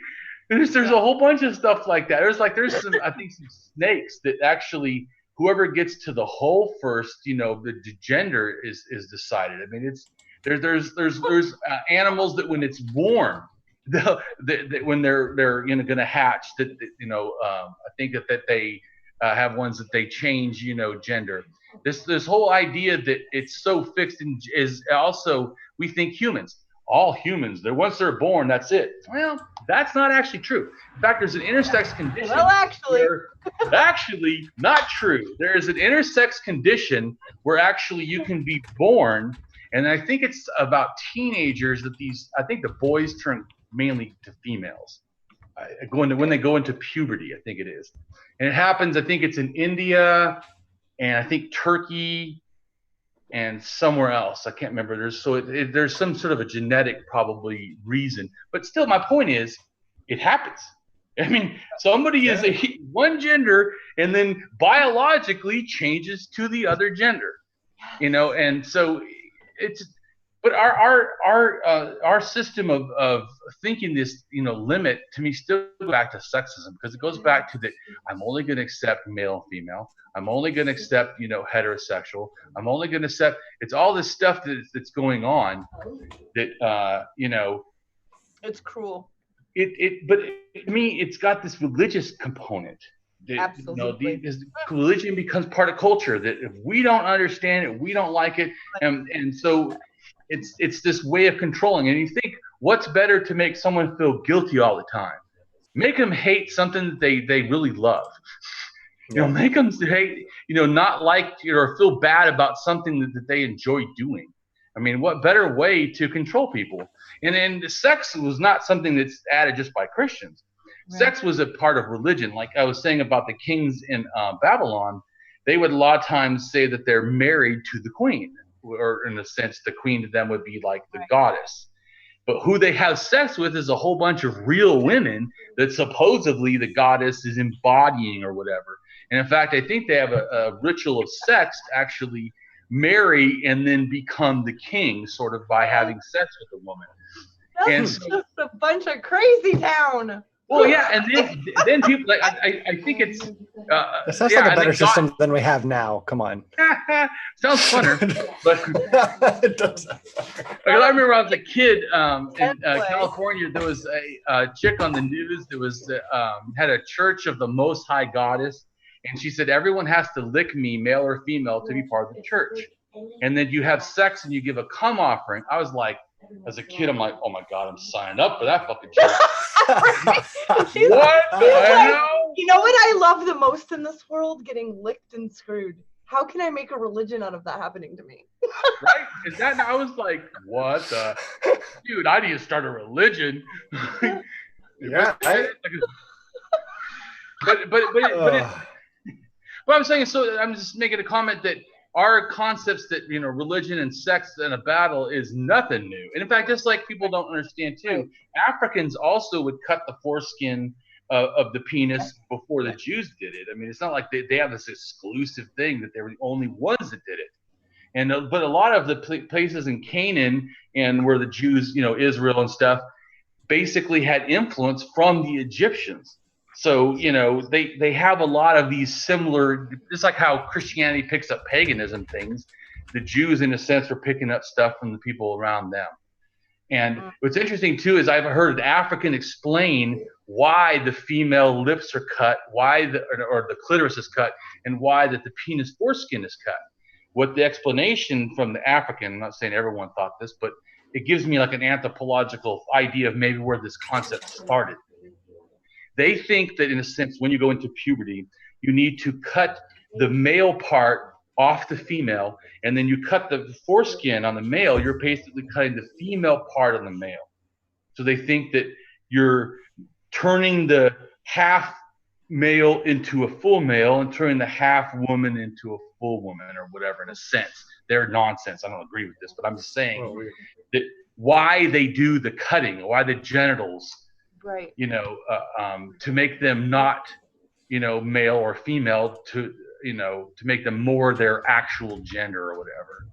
I not even as a humanist, fuck that. As a mom, cool. It doesn't matter. Even if I was in a religion, which I was, even if I was an active member all the time, like I was, if they were to say, hold your daughter down and we're going to cut this off of her, I'd be like, so mom's religion is changing and we're going to be something else. Exactly. I just want to be able to do that. So maybe I'm ignorant. That whole FGM, and I really have a big problem with it. I mean, I don't think you're ignorant. I think it's violating the human rights of the child. I mean, I really think it's crazy how religious freedom somehow means over your child's choice. Yep. Are they not a citizen? And if you don't think they're a citizen, then how are we protecting them from child abuse?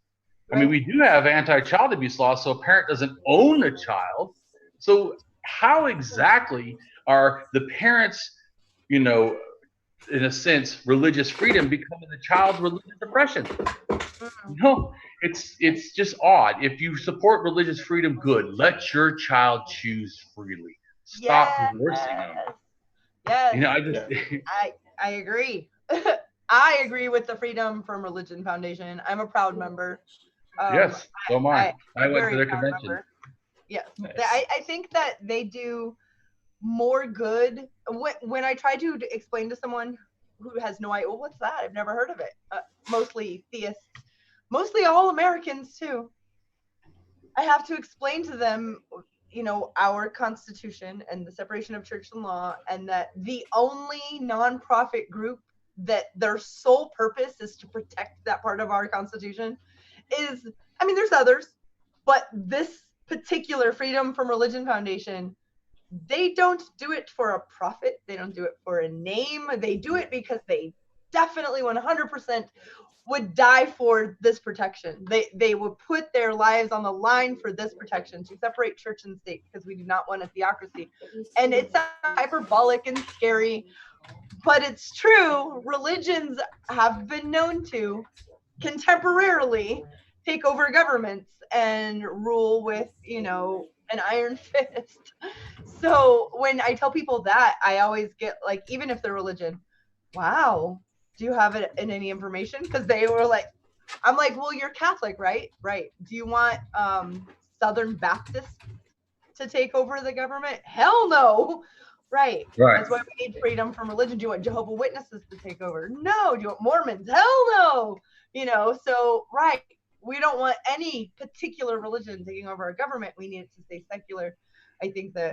And one interesting thing about religion, though, is whenever it gets power, it only wants itself to be, in a sense, protected. And this, and also, you start getting blasphemy laws and stuff. And this includes not even just America, but even like Myanmar is a Buddhist country. And if you make fun of Buddha, you know, you can possibly receive jail time. There was a guy that in Myanmar who had a bar and it had a Buddha drinking, and they thought that was, you know, anti-sacred.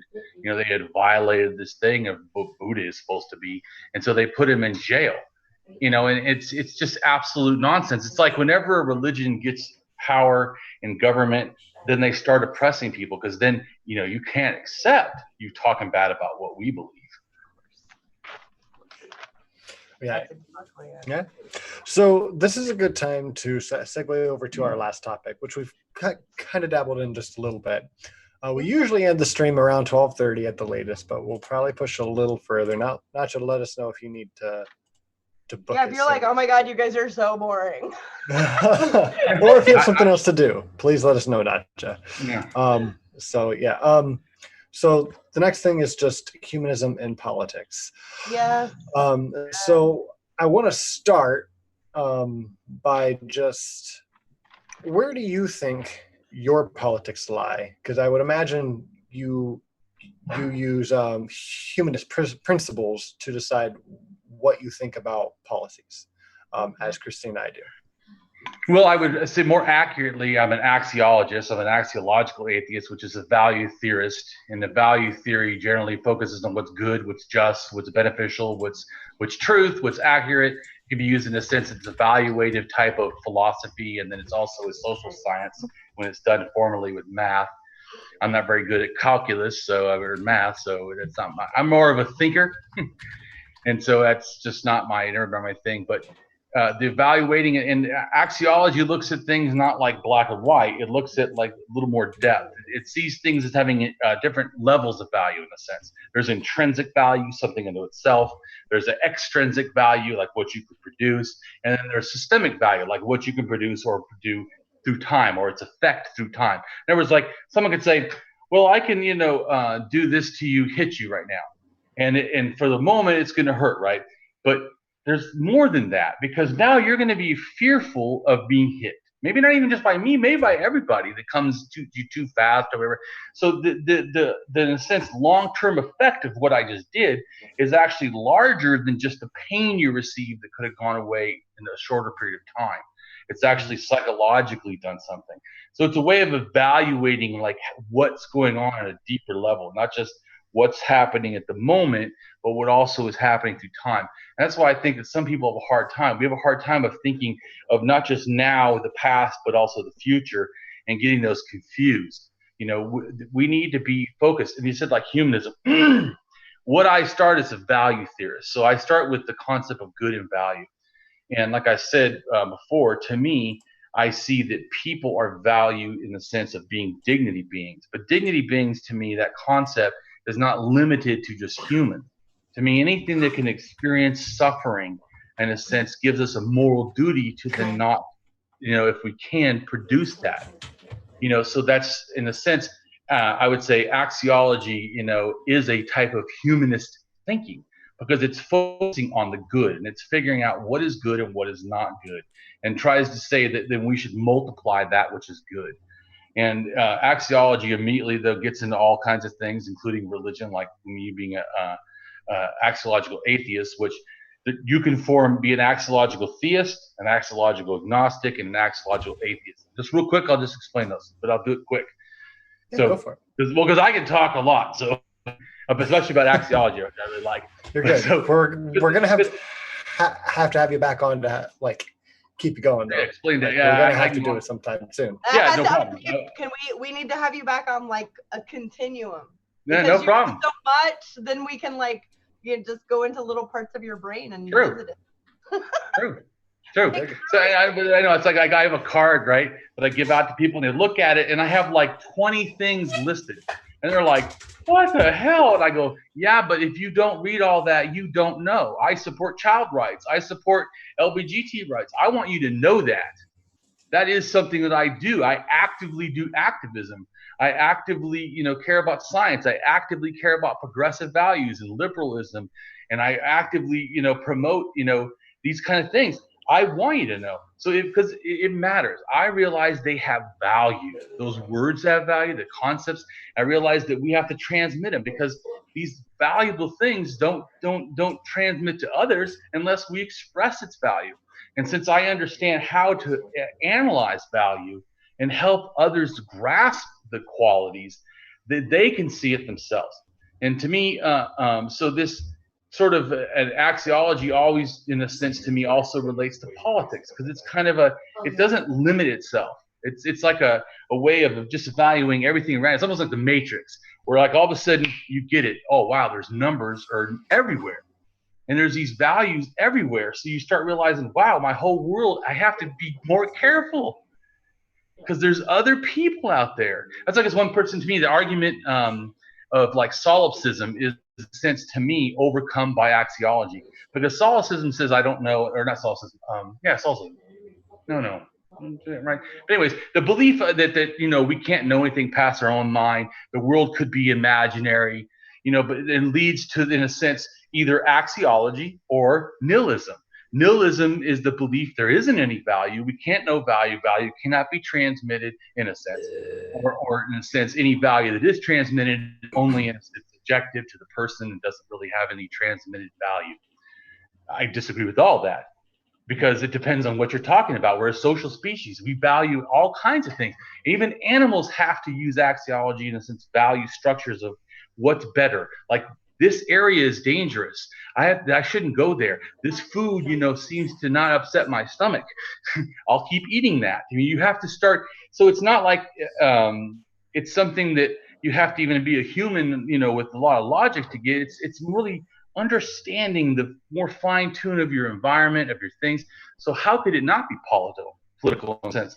And assessing that what's valuable. Like, and there's a formal axiologist, which is a scientific social science axiologist that I interview for about 2 hours, and we go through and explain morality through an axiological understanding. It's one of my best videos. It has like 9,000 views. It's not my most views. One of my videos has 1.5 million, but this one is to me, like, I'm the most proud of, because it really explains, because it breaks down and it shows that, like, we take on Max Schlick's concepts of what an atheist can't prove in morality, and I disprove all of them. But the whole point is, it's the value structure that leads me to humanism, not humanism that lets me see value, to me. And I don't know what other people do, but that's kind of how I would say my take in is it. And so I'm constantly looking at that I need to produce human flourishing, not surviving, not even just thriving, but flourishing. And you know what happens in flourishing? It reminds me of like in group therapy. Yeah, there's storming, norming, and performing. When people are performing, like when you and me, are talking, and all of a sudden you lose the outside world and you just kind of like get in a zone, that's performing. Like you feel comfortable, you know what's being said, and you're kind of like, yeah, or whatever. You're listening to someone, you feel all their feelings and hurts and whatever. You're getting into like a place where you're really performing. And I'm talking about in like groups, like even us, like you're talking multiple people. And then what happens is like a new person comes in, it's over. Back to forming. We're forming in the group again. We're norming what's a normal behavior. Then we're performing. So, but the real juicy good stuff happens at performing. And so to me, it's understanding how to maximize that, because it's so fleeting. It's so fleeting that we really focus and care about people. It's easy. We're self-focused. I mean, in a sense, evolutionary, we have to be at some amount. It's like I try to explain like how axiology does, in a sense, moral need. Like, how much need do we have right now to help someone in their country as opposed to us? How about, so people think about it, it's like little rings. You start with you. That's the axiological value.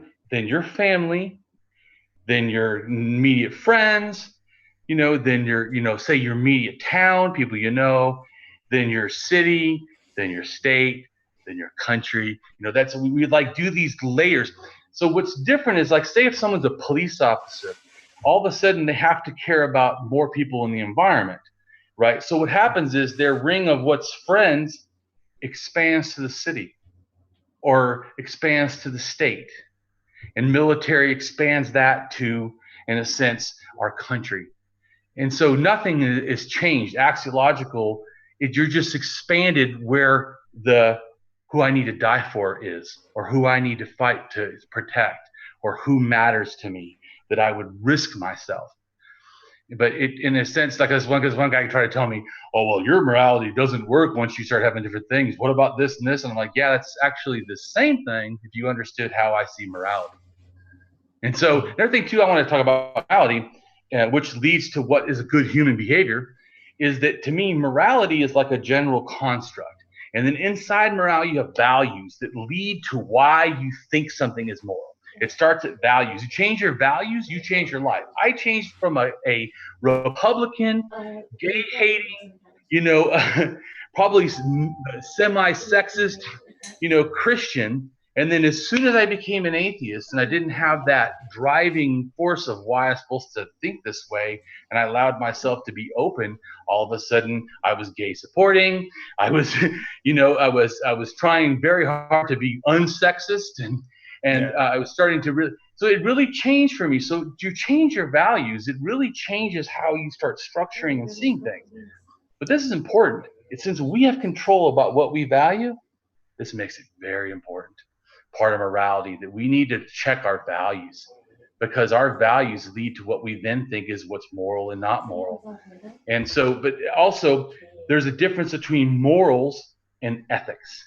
There is business ethics. There's not business morals, in a sense that you can learn classes on. And then one of the reasons is morals, in a sense, is what you personally think you should do to me. It's a personal, self-focused morality. And it can be good. Like, I can have a belief that, we need to be generous. That's my personal, so I try to be generous. So ethics, though, is how we behave with others. Like, there's people that are anti-gay, but when they go to work, ethically and under the job provision, they're supposed to treat everybody, in a sense, equal. So that's a time where ethics is not matching with someone's internal morality. And this goes back to me why, in a sense, there's ethical humanism, is that humanism is saying, it doesn't ask, what do you believe? It says, this is how you should behave. And that reminds me, too, when people say, well, people have rights. Well, it's like, to me, when you say that, I think, well, actually, when you're treating people equal is a behavior. I'm treating you equal. It's not like you have to earn it. Like we check, well, no, you're only 75% equal. Sorry. No, it's a general persuasion. So you start to see it differently when you realize that it is how we treat others. It has to do with a pro-social, behavior as opposed to an anti-social, self-focused behavior. Right. And so to me, what's really important is, how we act ethically, because that's where we have the other morality. That's why I say that the golden rule is a bronze rule at best. Yeah, I agree. Sorry.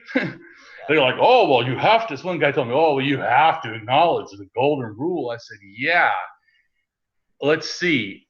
Should morality start with what I give a fuck about or what other people are? Because if you're on another planet and there's just a me, right? Do I do unethical behavior? To me, no. If there's no one else around, I can harm nobody, and there's nothing else alive on the planet in a sense, nothing to harm, there's no ethics. Because everything I'm doing, I'm choosing to do. So if it harms me, it's my own fault. There's not in a sense I'm unethical to myself. And so it requires others. So that's why I always find it. What's that? When people try to argue the opposite, it's a clear indicator to me that you just don't understand what the definition of morality is even. Yeah. And that's a good place to start. It's just like define morality. Please do that first. It is a good place to start. I have these conversations all the time with people who not necessarily even are, it's not even a political channel. I am overtly, I'm a policy junkie, big time.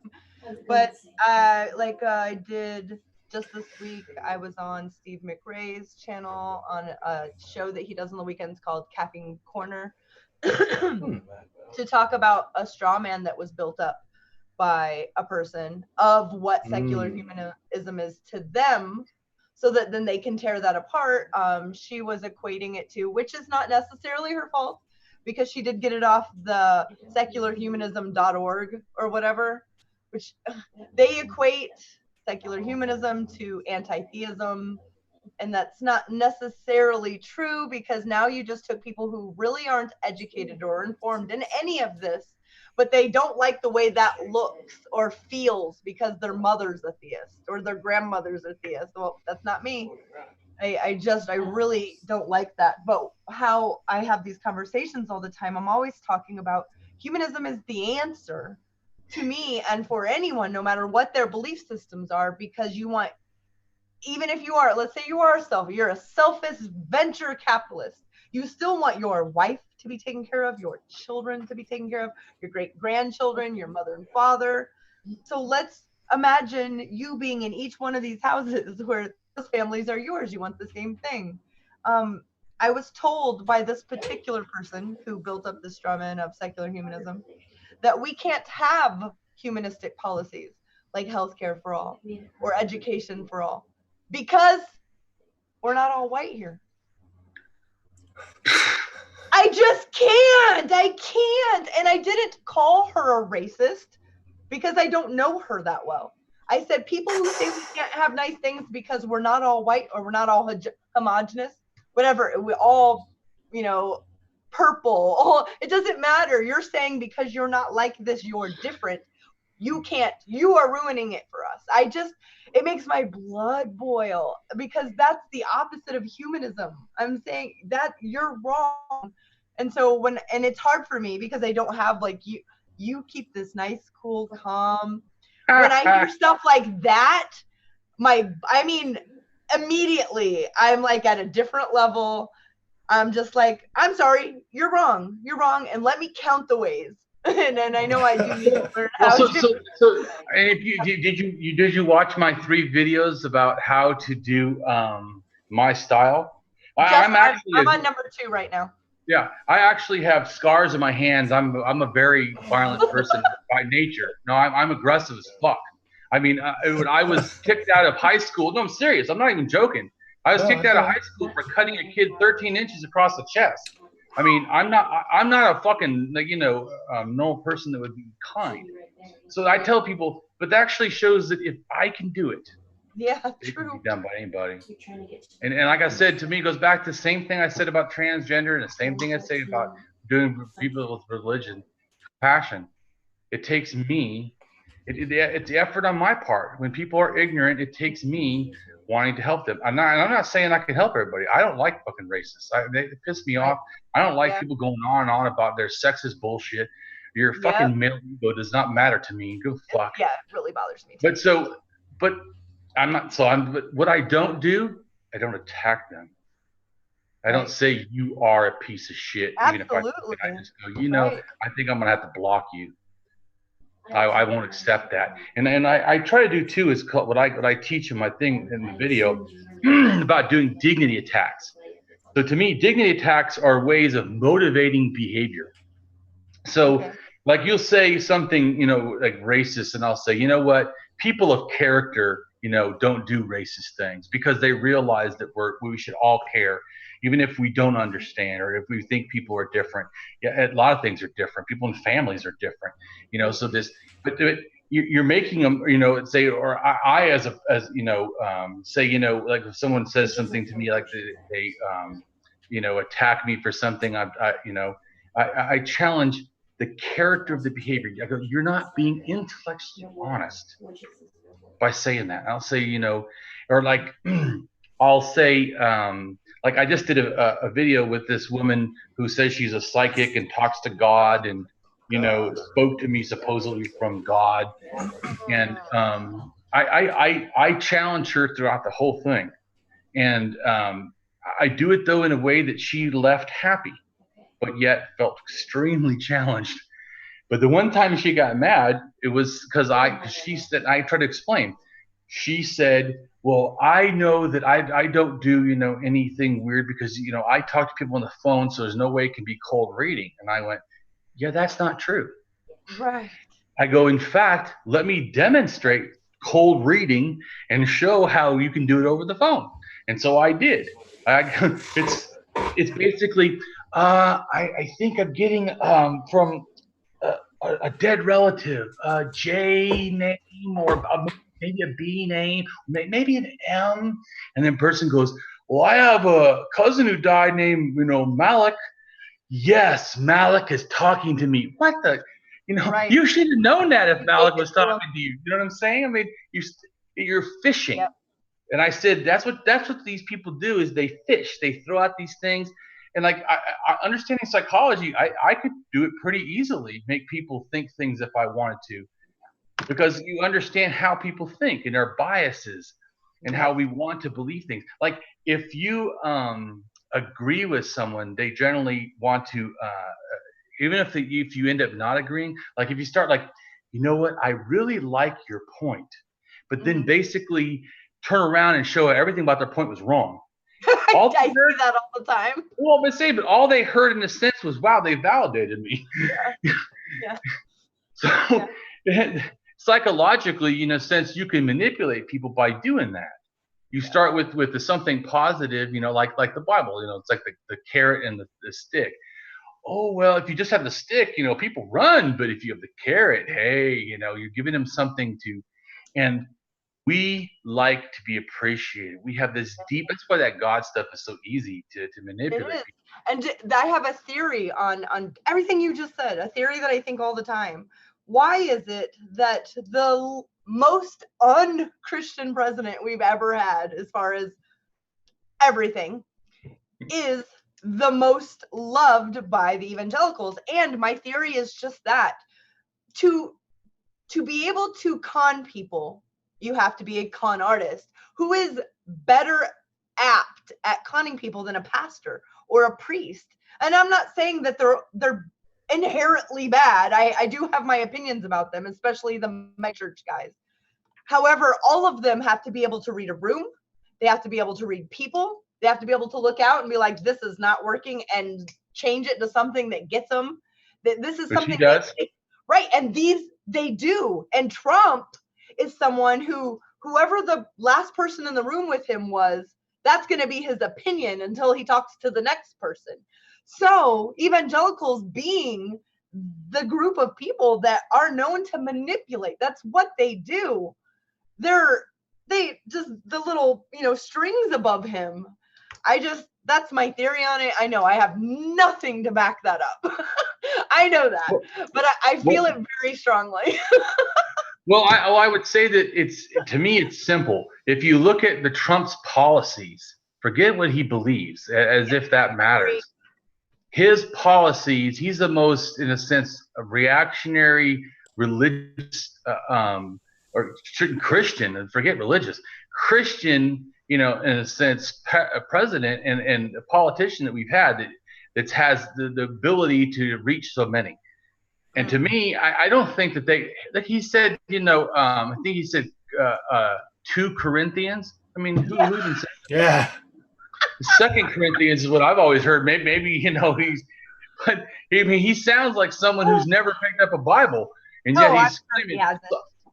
So I've heard people, even Christians, say like, "Well, what's your favorite part?" He's like, "Oh, I like the whole thing." He's no freaking clue. That dude is so. Do you like the Old Testament or the New? I think they're both important. Yeah, he's no clue. So to me, I don't think that they're deluded that he's a Christian the way they want him to be a Christian. I think he's the Christian the way they want him to be a Christian, which is that he will destroy anything non-Christian and set them up on an altar where they can then, in a sense, rule the country. That's what that dominationism. They want to take over. And so that's a classic religious trait, like in and of itself. Like, it's not just like a Trump thing. That's a God thing. Like, this church really doesn't teach the way that I see God. I think I'm going to find a new one. Go to a different church. Right. Yep. Well, speaking of that, reminds me, I exposed my stepdad for looking at porn and stuff. He was the Christian pastor. They were kind of helping the youth pastors or assistant pastors, but I was mad because number one, he was cheating on my mom, but also for the fact that he had harped on me about being sexual so fucking and liking porn over. He had been on me, and here this son of a bitch is out seeing prostitutes and cheating and shit, and he's looking at me this way. Shit, I do everything in the open. I got an open marriage. Go fuck yourself. My mom was always mad that it seemed like me and my wife were better friends than they were, and they're doing the Christian thing, and I'm doing like the almost like hedonist thing, and yet I'm happier. She freaking hated that. Like, how are your relations so damn good, and you guys are like so open and like freaky? Like, yeah, well, it's that you just nailed it. You just nailed it. Really. But to me, but I was go back to my dad. So I exposed, I showed my mom his computer that he had done this, right? And they go, to their pastor, and my mom says that she wants him not to masturbate even or have any sex with him for 6 months. And I first told Mom, if you're gonna stay with him, if his problem was wanting more sex, do you really think denying sex is like the answer? I mean, such a Christian thing, man. Like you have to torture yourself in order to be okay, to be good enough. Right, but you know what?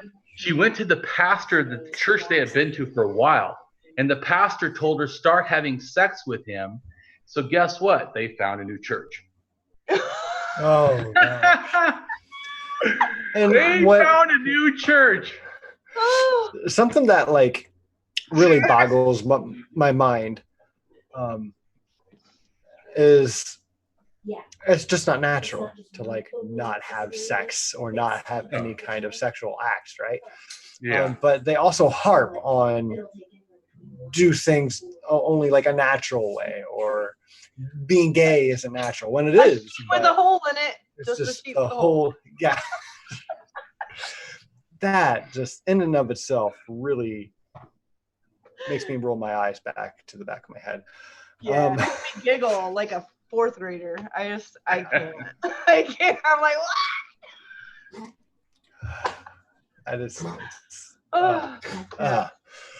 So, just turning back to the politics a little bit, can you tell us, are you open enough to just I'm open to talking about anything. You're talking about what I am politically? I'm a socialist. Yes. I'm a socialist, collectivists, mutualists, anarchists, which I label as anarcho-humanism, because I see as the focus is to do no harm and to do good. In a sense, is to maximize that as much as possible. Like I said, which to me equals human flourishing. If we all work together, if we all actually cared about each other and had compassion where we didn't understand, what kind of a world we live in? You know, and so to me, I want home. I want, in a sense, honor, open, motivate, embrace. A way that, in a sense, we're interacting with other people. We're honoring who they are. You know, we're open to learn new things, you know, and then we motivate each other, and then we embrace each other in our struggles. I mean, if we did this on a world level, I mean, it is amazing. And it's not impossible. Look at how, you know, you would think like in pandemic movies, you know, when the pandemic happens like it is now, people start getting guns and killing each other and doing, you know, a bunch of wacky stuff. But it seems like that kind of, you know, didn't happen. We seem to kind of be really starting to care and wanting to give money and wanting to be socialist. And I find that gives me a lot of hope, because, man, when Trump came in, I cried for like 3 hours straight. I didn't even mean to. I was just watching and heartbroken. We just got into sexist, homophobic, racist bastard. I could not believe what is wrong with people. I hated Trump from the moment that he started with the Mexican shit. I have Mexican members of my family. I'm from California, and I told you I've helped in Mexico as an atheist.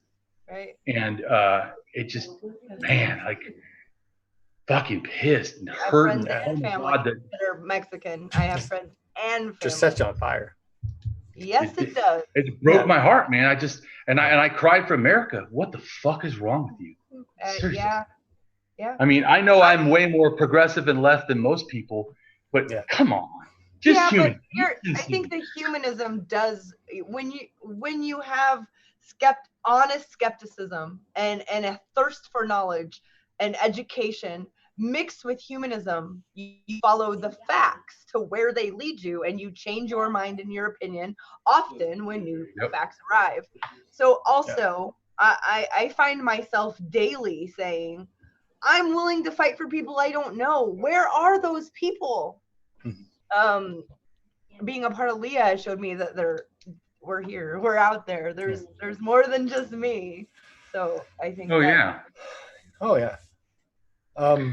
So can I ask you to kind of give us more of an idea of how you think we should act politically? Can you tell me? I think that we should act globally. If you're asking my opinion, I think this whole idea of nation states is just a loser from the beginning. I mean, because we're taught with nationalism that people we don't know in our own country are somehow valuable more than people we don't know in another country. I mean, it's fucking ridiculous. Like I said, and the hatred, you know, it comes from that, and xenophobia comes from that nationalism sort of to me, we're a human race. We need to start behaving like that, which is more scientific anyway. Science wouldn't go, oh, well, you're just from this country. You know, I mean, we know we all come originally from Africa. So, we need to start behaving like it. We're 99%, in a sense, DNA, you know, similar. In fact, chimpanzees, I think it is, have more variation than human, you know, what we call races. So, you know, it's just a bunch of unscientific thinking, you know, and irrational thinking that gets us to this place that humanism, or to me, more communitarianism and mutualism behaviors. And mutualism to me is not something that we force on it. It's something that benefits us too.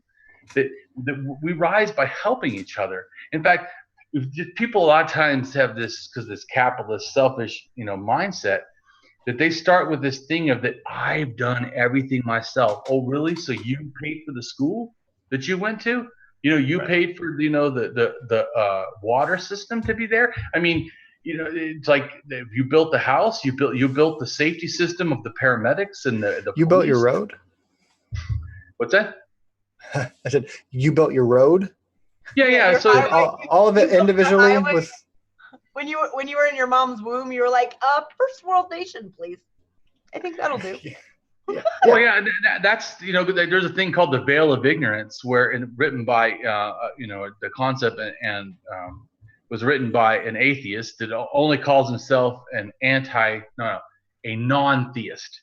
He says he's a non-theist. I'm like, so you're an atheist. I mean, what the fuck is the difference?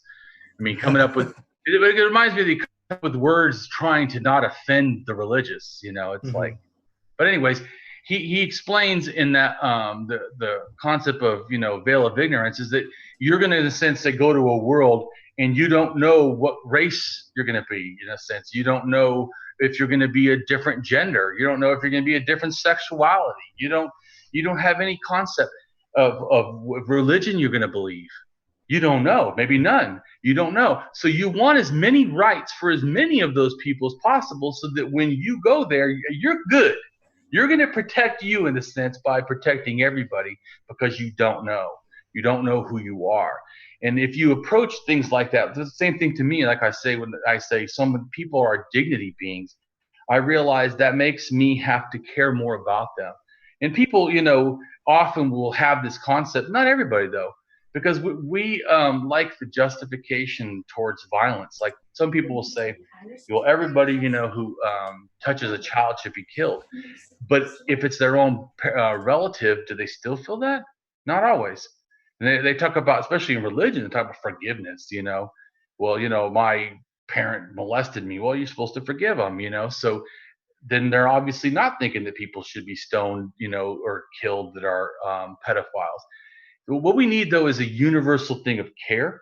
Just like the government, sets up, prison systems. Prison systems, to me, are punitive, and they're generally very racist and how they approach things, and sexist and homophobic and transphobic in how they interact. If it was me, I would stop the way the system is, and I would make it about counseling. It should be about mental health. Crime should be a mental health and a society issue that we address, in a sense, just like we do with this pandemic. It's a pandemic. How many lives are lost because of violence? How many lives are lost, people trying to steal stuff? I mean, they go in someone's house and kill them. Or they terrorize people because they go in someone's house and they say they don't kill anybody, but now you're scared to live in your own house. There's a cumulative effect. Just like, when someone's molested, it's not just the moment that they experienced it. Their whole life is now fucked. Every relationship they have, they're going to have to deal with that in a sense, or can. Not everyone always is the same. Just like Richard Dawkins saying, well, he was touched as a child, it didn't bother him, so it's not a big deal. Horseshit. Just because it doesn't affect you does not mean that someone else has that same emotional makeup. Maybe they do it to me and I want to kill myself. I mean, I just find it, but it goes back to that thing of the non-compassion. Is that something someone compassionate would say? I try to think about that. Is that how, because I realize words have power. In fact, they can actually change lives or destroy them just by words, by saying things to people. Because I can tell you you're terrible, you're stupid, you're ugly. And if you start believing that or saying, your gender is wrong, you're really this gender or that gender, like say to a trans person, and you wonder why they kill themselves, or you tell people that are gay and lesbian or bisexual or pansexual, you tell them, hey, you can't do that. You have to be heterosexual only. The damage that you do to that person, you say that you're not valid. Telling people that they don't have an ownership of their own thoughts, their own feelings, and that what they have is toxic. This type of a thing, we, as to me, an ethical person, which to me, what I believe a humanist should be, someone who is other focused, not just self-focused. I mean that they don't matter, because they should. Humanists should care about themselves. But I also think it's really crazy, this thought where people will say, well, you can't love anyone if you don't love yourself. And I think, man, you've never known a mother, because a lot of mothers don't love themselves, but goddamn if they don't love their kids. We have these concepts that are given to us, like say from religion, or from culture, and we allow it to, in a sense, we allow all these ideas and beliefs come and impregnate our mind, sometimes without, even thinking about it. Just from being raised in a certain area, you're like, well, I didn't see any racism. Well, like I just talked to a guy, he says he doesn't see much racism. You live in Iceland. What the fuck? How the fuck would you even know? I'm not trying to be comical. How the fuck would you know? I mean, You don't see any? Well, I don't know. If you live in a mainly white country, that probably isn't that much of a problem for you. I mean, but see, the problem is people, they always think about what's the problem for them. Well, if I'm fine, then everybody's fine. It's a total fallacy. Everybody else could be fucking suffering. Yes. That goes back to what I said earlier, is that I see a lot of this conservative Christian, conservative any religion or without religion even, just this way of, like I said, it could be Democrat or Republican, just this more conservative, closed mind thinking of, I don't want to do or sign any policies, these leaders. I don't want to sign any policies that help gay people because my religion's against that. And then their daughter grows up and marries a woman and they're like, I was wrong. And so now, I was wrong. So when it happens to them, and I feel you, I agree with that. It's, unless it happens to them, they're not seeing it. There's not a problem. And I have a huge problem with that. Oh, definitely. Because other people are. Yes. Well, and sometimes. Have you seen anything about Norway's prison system? Because what you were just describing, if you haven't, I will send you. I have a couple documentaries. Yeah, no, they're actually blowing. Well, if you treat, it's like that's another thing too. Is do we want people to be let out again? That'd be my first question. Right. Like axiologically. Yeah, they have 22 years. Because before I know what we're going to do with them, I want to know: are we going to let them out? Yeah. Because if we're going to let them your out, neighbor. That's what they do. They said this person could be your neighbor. What kind of neighbor do you want? It's right. Just, they have their own rooms. They have their own bathrooms with doors. The most you can get is 22 years. That doesn't mean that you're mandatorily let out in 20 years. You get reevaluated. But a prisoner has nothing to fucking lose if he knows he's doing 500 lives in prison. Yeah, so who cares who ridiculous. He kills? Doesn't who even cares? make sense. He can kill anybody he wants. Nothing will ever change in his life. Right. So you take away the little bit of humanist, their own personhood. It's gone. And so when you take that away, what do you have? An animal. Literally, that's what you have. Well, but also they think that somehow if you get put in prison, that it changes you. Well, yeah, but is it for the good? Like if we're all stuck in our houses, do we feel, more connected to everybody or more separate? Is it going to be weird going back into society? Kind of, after a long period of time. So if you can think of it, the prison system, it can't be the same way. I mean, if we want to let them out, I mean, and I want to be safe. So if the goal is recidivism to the end, then humanism has to begin. Yes. In the prison system, there has to be humanity. So I have an interesting question for you then to build that. So what would you say for the ones that we wouldn't want to have back out, or do you think there's any case where we wouldn't? Well, absolutely. There's cases that we can't let back out, because to me it goes back to the same thing. Is this person going to say harm children or whatever? If they've already had 10 cases of child molestation, to me, I wouldn't even go that far. But I mean, to me, that person is, because when you're hurting a kid, you're hurting a kid for their entire life. So the weight of that harm is humongous. Mm-hmm. It's like when people think about, someone, being raped. It's not even just the act of what happens. It's the in a sense, we know it causes PTSD. We know that it can cause dissociation. It can actually ruin the person where they want to commit suicide. They never can get clean feeling. I mean, it's disgusting. So the crimes that are the harm of person, I think, have to be, taken a lot more serious.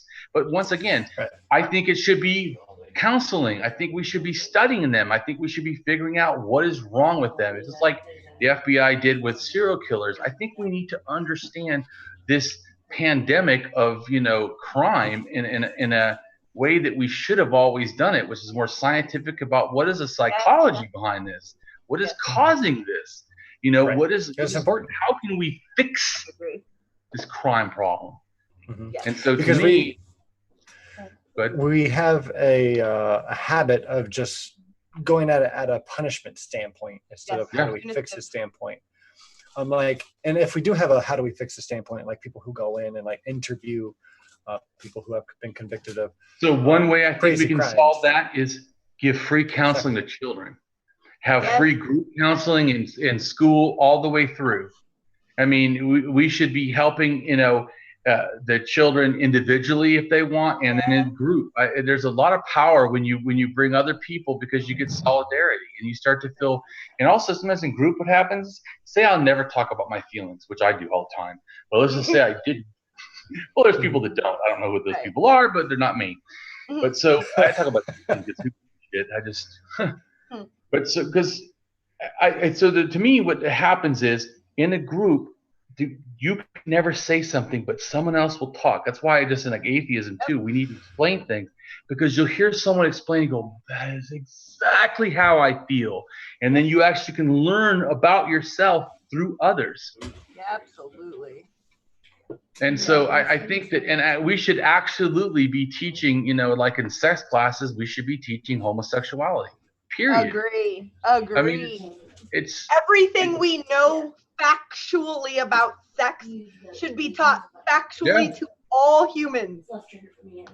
So and I think that we should learn about transgender people. I think that the fact that we feel like these are add-ons to the human experience, I find to be just disingenuous. It's just inaccurate. And sad. And so to me, it is something that we have to do, not waiting, like the crime, not waiting till someone's in jail, not waiting till someone is, a full-blown sexist and a full-blown homophobe.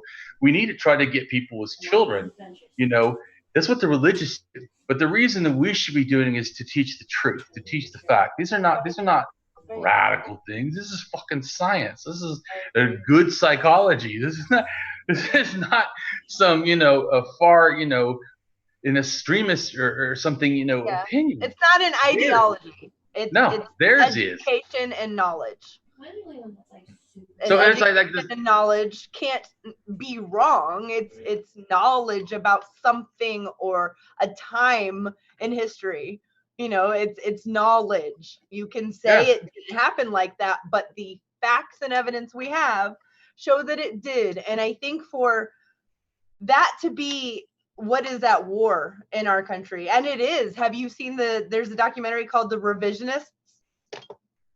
No. It's about education, and we really don't have time to really go into it, but I will send you the link, because all the textbooks in this country come from Texas and California. What Texas and California do and buy, the rest of the nation does.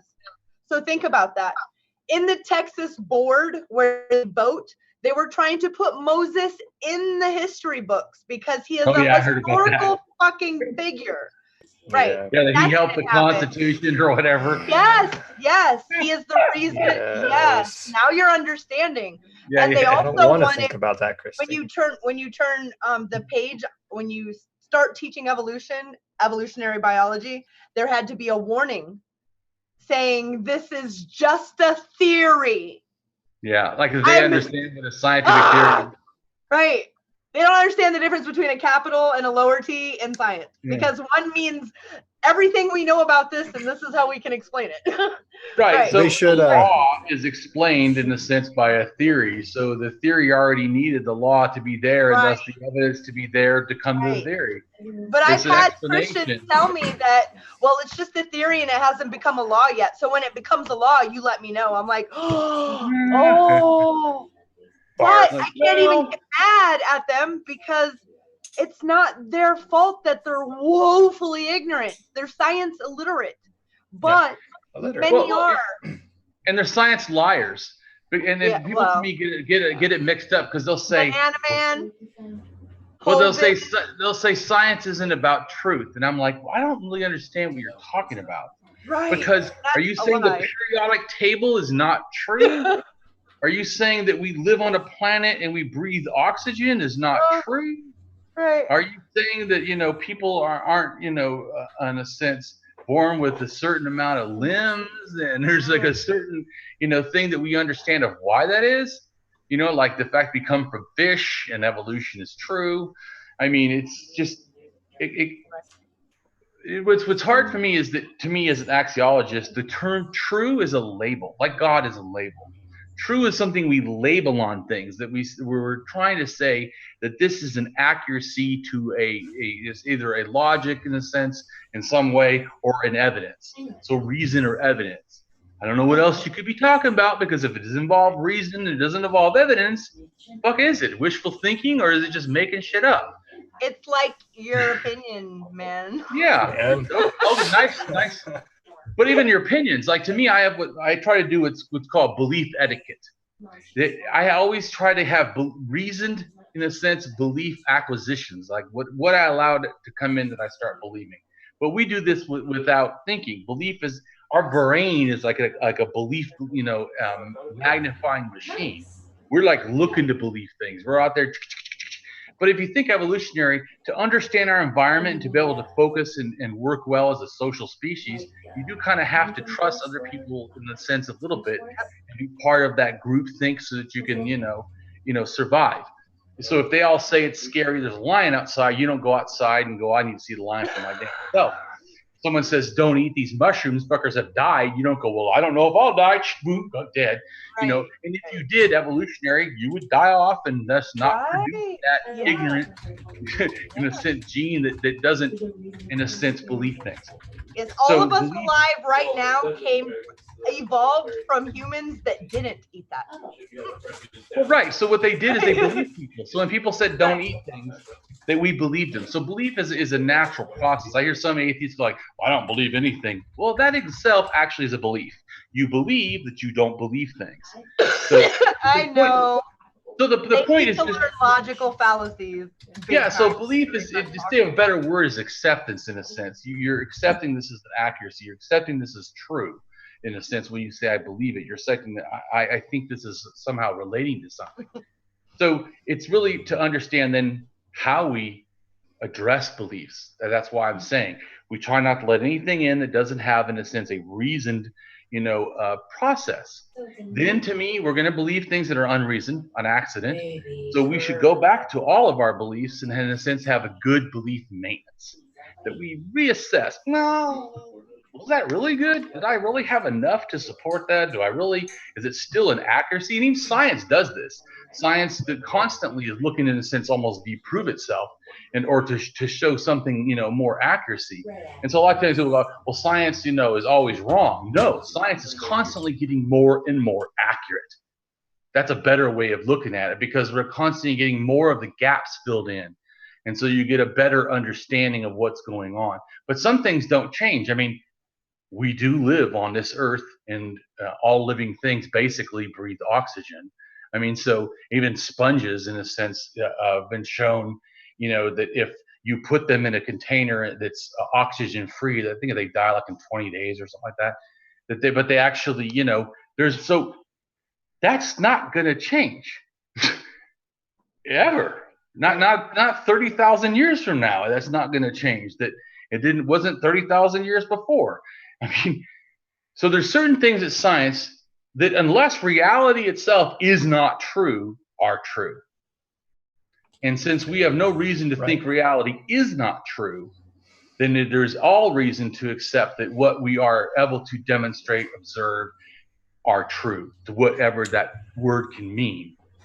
And so to me, just like I was saying about solipsism, so if someone says we can't know things, we can't know if the world's real, well, an axiological assessment of that is, but we have to present ourselves in the world behavior-wise as if it's true, because if it is true, people are actually being harmed. If we act this way as if people are being harmed and the world's false, well, it doesn't matter. Right. So there's no negative of behaving in a positive way, addressing the world as if it's real. Right. But if you don't behave positively and the world, is real and you think it's false, you have created real harm. Yeah. And so I've listened to a lot of those conversations. How do we know we're not a brain in a vat? Those drive me nuts. Yeah, I think they're really good for you for people to have, especially with people who are also having them seriously. It's a lot of questions that you get going down there. Don't have answers. Maybe never will. And you have to say, that's okay. I still want to pursue them. Which I think that someone who's just letting go of religion, just recovering from religion, and I can only speak for myself, I didn't come there yet. I had asked those big questions, but I wasn't ready to actually, sit down and go find out if there are answers. It took a while, and some philosophy learning basic philosophy. Mm-hmm. That helped me understand that everything that I thought that I had just got right was all fucking wrong, and I needed to do it all over again. It's important to do. When you don't teach critical thinking in like high school, it's harmful. I think it should be taught starting in kindergarten with basic. To me, even logic, like I've heard Christians like, well, logic, you have no explanation for logic, so logic definitely is given by God. Like, you didn't ask if I have an explanation for logic, because I did. I have an explanation for logic. What happens is experience or event occurs. Feelings are then produced automatically, because in a sense, we run off of our, in a sense, lizard brain, where we are fight or flight, which is our subconscious reacting for us, in a sense. Hijacking us and taking over, and then we, after that feeling, we generally get thoughts. We start thinking about what we've just felt. Then once we think about what we felt, then we start to order that thinking. It becomes reason. When reason is then in a sense ordered to the environment of ideas or the environment of the external world, that reason in a sense then becomes logic. Like, what's so funny to me when people try to use logic to debunk reality, I'm like, that's funny, because logic demands that things don't change. If things can change and be anything, then logic in a sense ceases to exist, because logic says this is the way it is, or that's the way it is. Like if I said, is it logical that I grow, wings tomorrow? Well, that humans don't grow wings, so me growing them at any time is ridiculous. I'm talking about something that doesn't exist in reality. It's not possible. Like if you say that, or a concept. So to me, like in the philosophy, how you get to logic in a sense is a sort of a pragmatism that we don't know. So we have to first start that we have to order thinking. We don't know. We're not even making any knowledge claim. We're just saying that we can't just randomly have all these thoughts and just believe any thought. We have to have some order to how we're doing this. And then from that, we build a structure of thinking. What we should, I should say, because not everybody does it.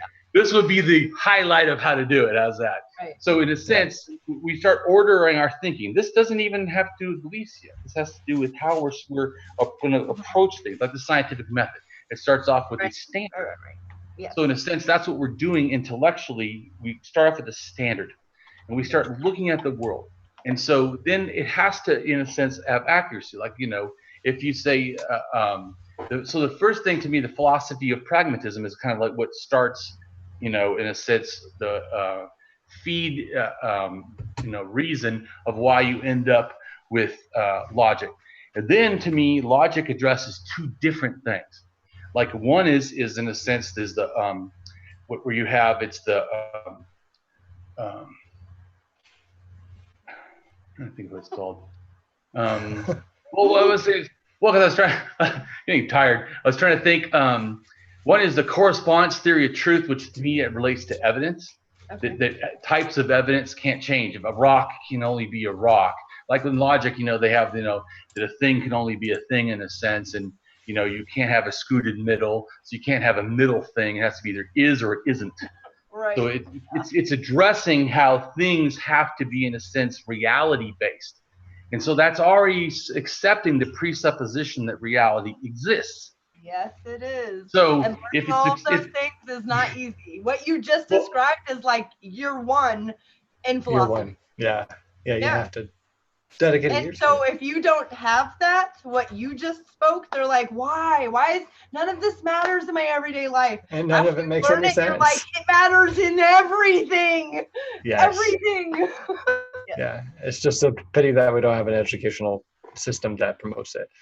I'm gonna have to cut us off here. No problem. Because we do need to end. Yeah. I think he's gonna, when he gets done, he's gonna lay down and be like, oh my gosh, my mind is tired. I just worked.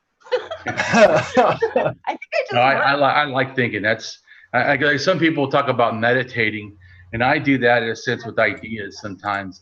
I'll take an idea in my mind and I try to have it like a balloon, Yeah. and I let it float. I don't have any destination, no bias to what it's going to do or mean. I just let the idea float, and I don't have attached to anything. I try to clear my mind like it's just blank, except this one idea.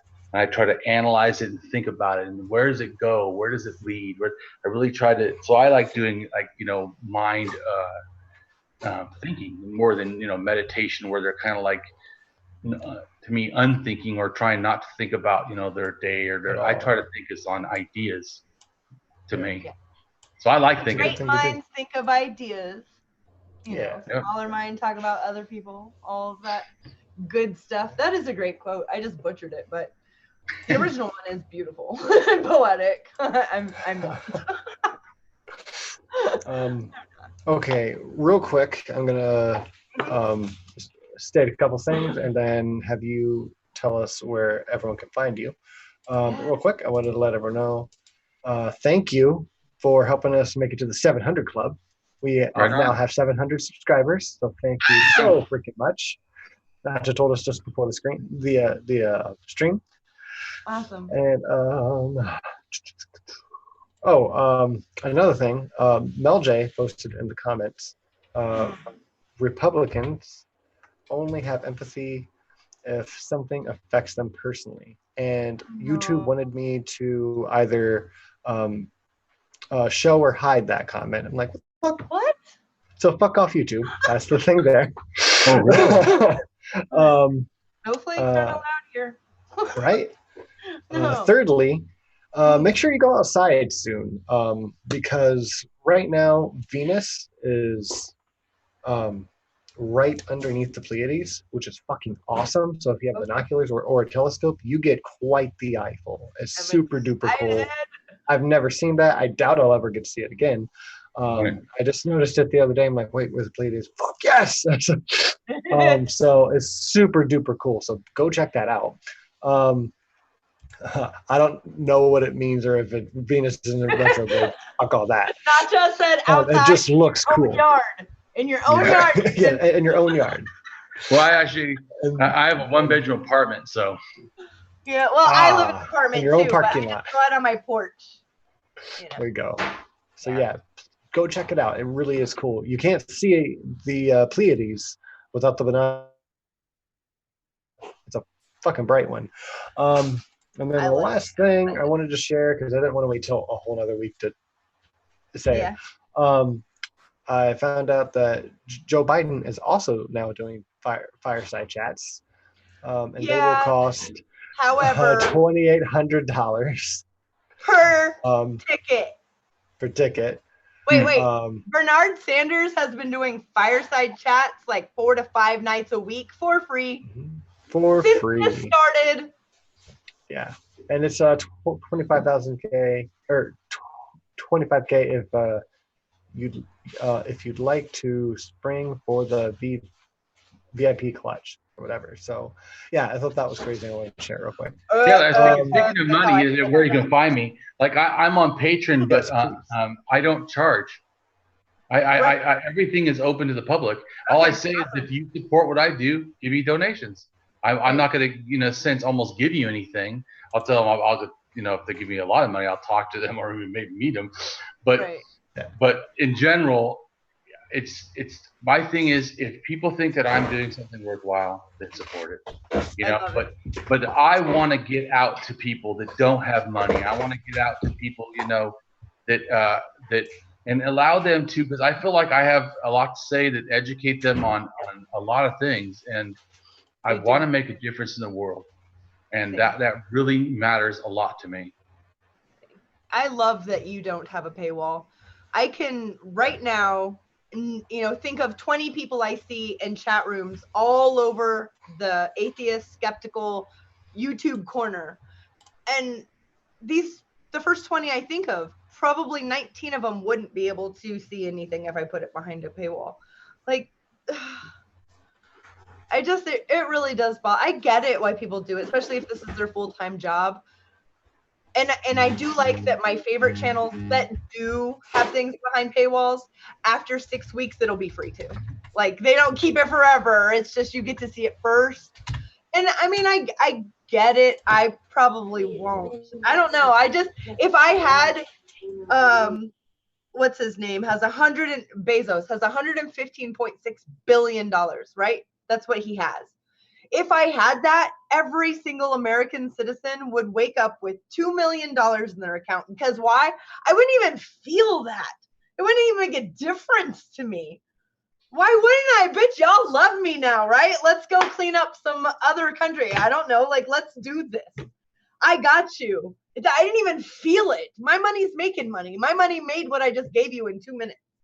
Yeah, no, I think that money is a product, and we should be using it, in an ethical way. And so, to me, when people talk about, well, what do I really, want? I want ethical. I want ethical society. I want ethical money. I want ethical jobs. I want ethical schools.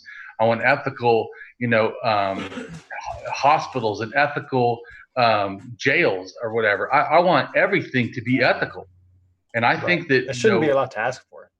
No, I mean, a good, decent person, this should be something like duh, but it's obviously not. So, and I think that we have to focus on that. So it's like, what do I want? I want everything to be ethical. You want it to be the simplest, and I know that to do that requires a lot of the shit to change because it's not ethical. It's not ever been ethical. That's like people talk about the good old days. For who? I mean, who are you going to talk about? And we certainly don't, to me, even have that now. And the new laws that the religious are trying to push in some of the states are fucking like morally disgusting.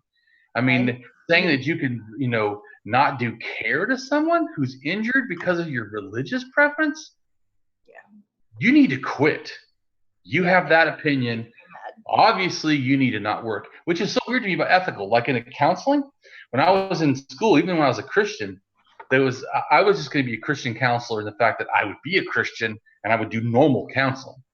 Right. But there was a guy who was a pastor in my class, and he wanted to do pastoral counseling. And they told him, you won't get your degree the way you think because you understand getting it won't matter if you can't abide by the rules of ethical, behavior to the state, which means you have to support or, people that are trans or, have gay marriage. You can't be this bigot you are and be an ethical to be, a certified, in a sense, counselor for the state. Mm-hmm. Why don't we do that, period?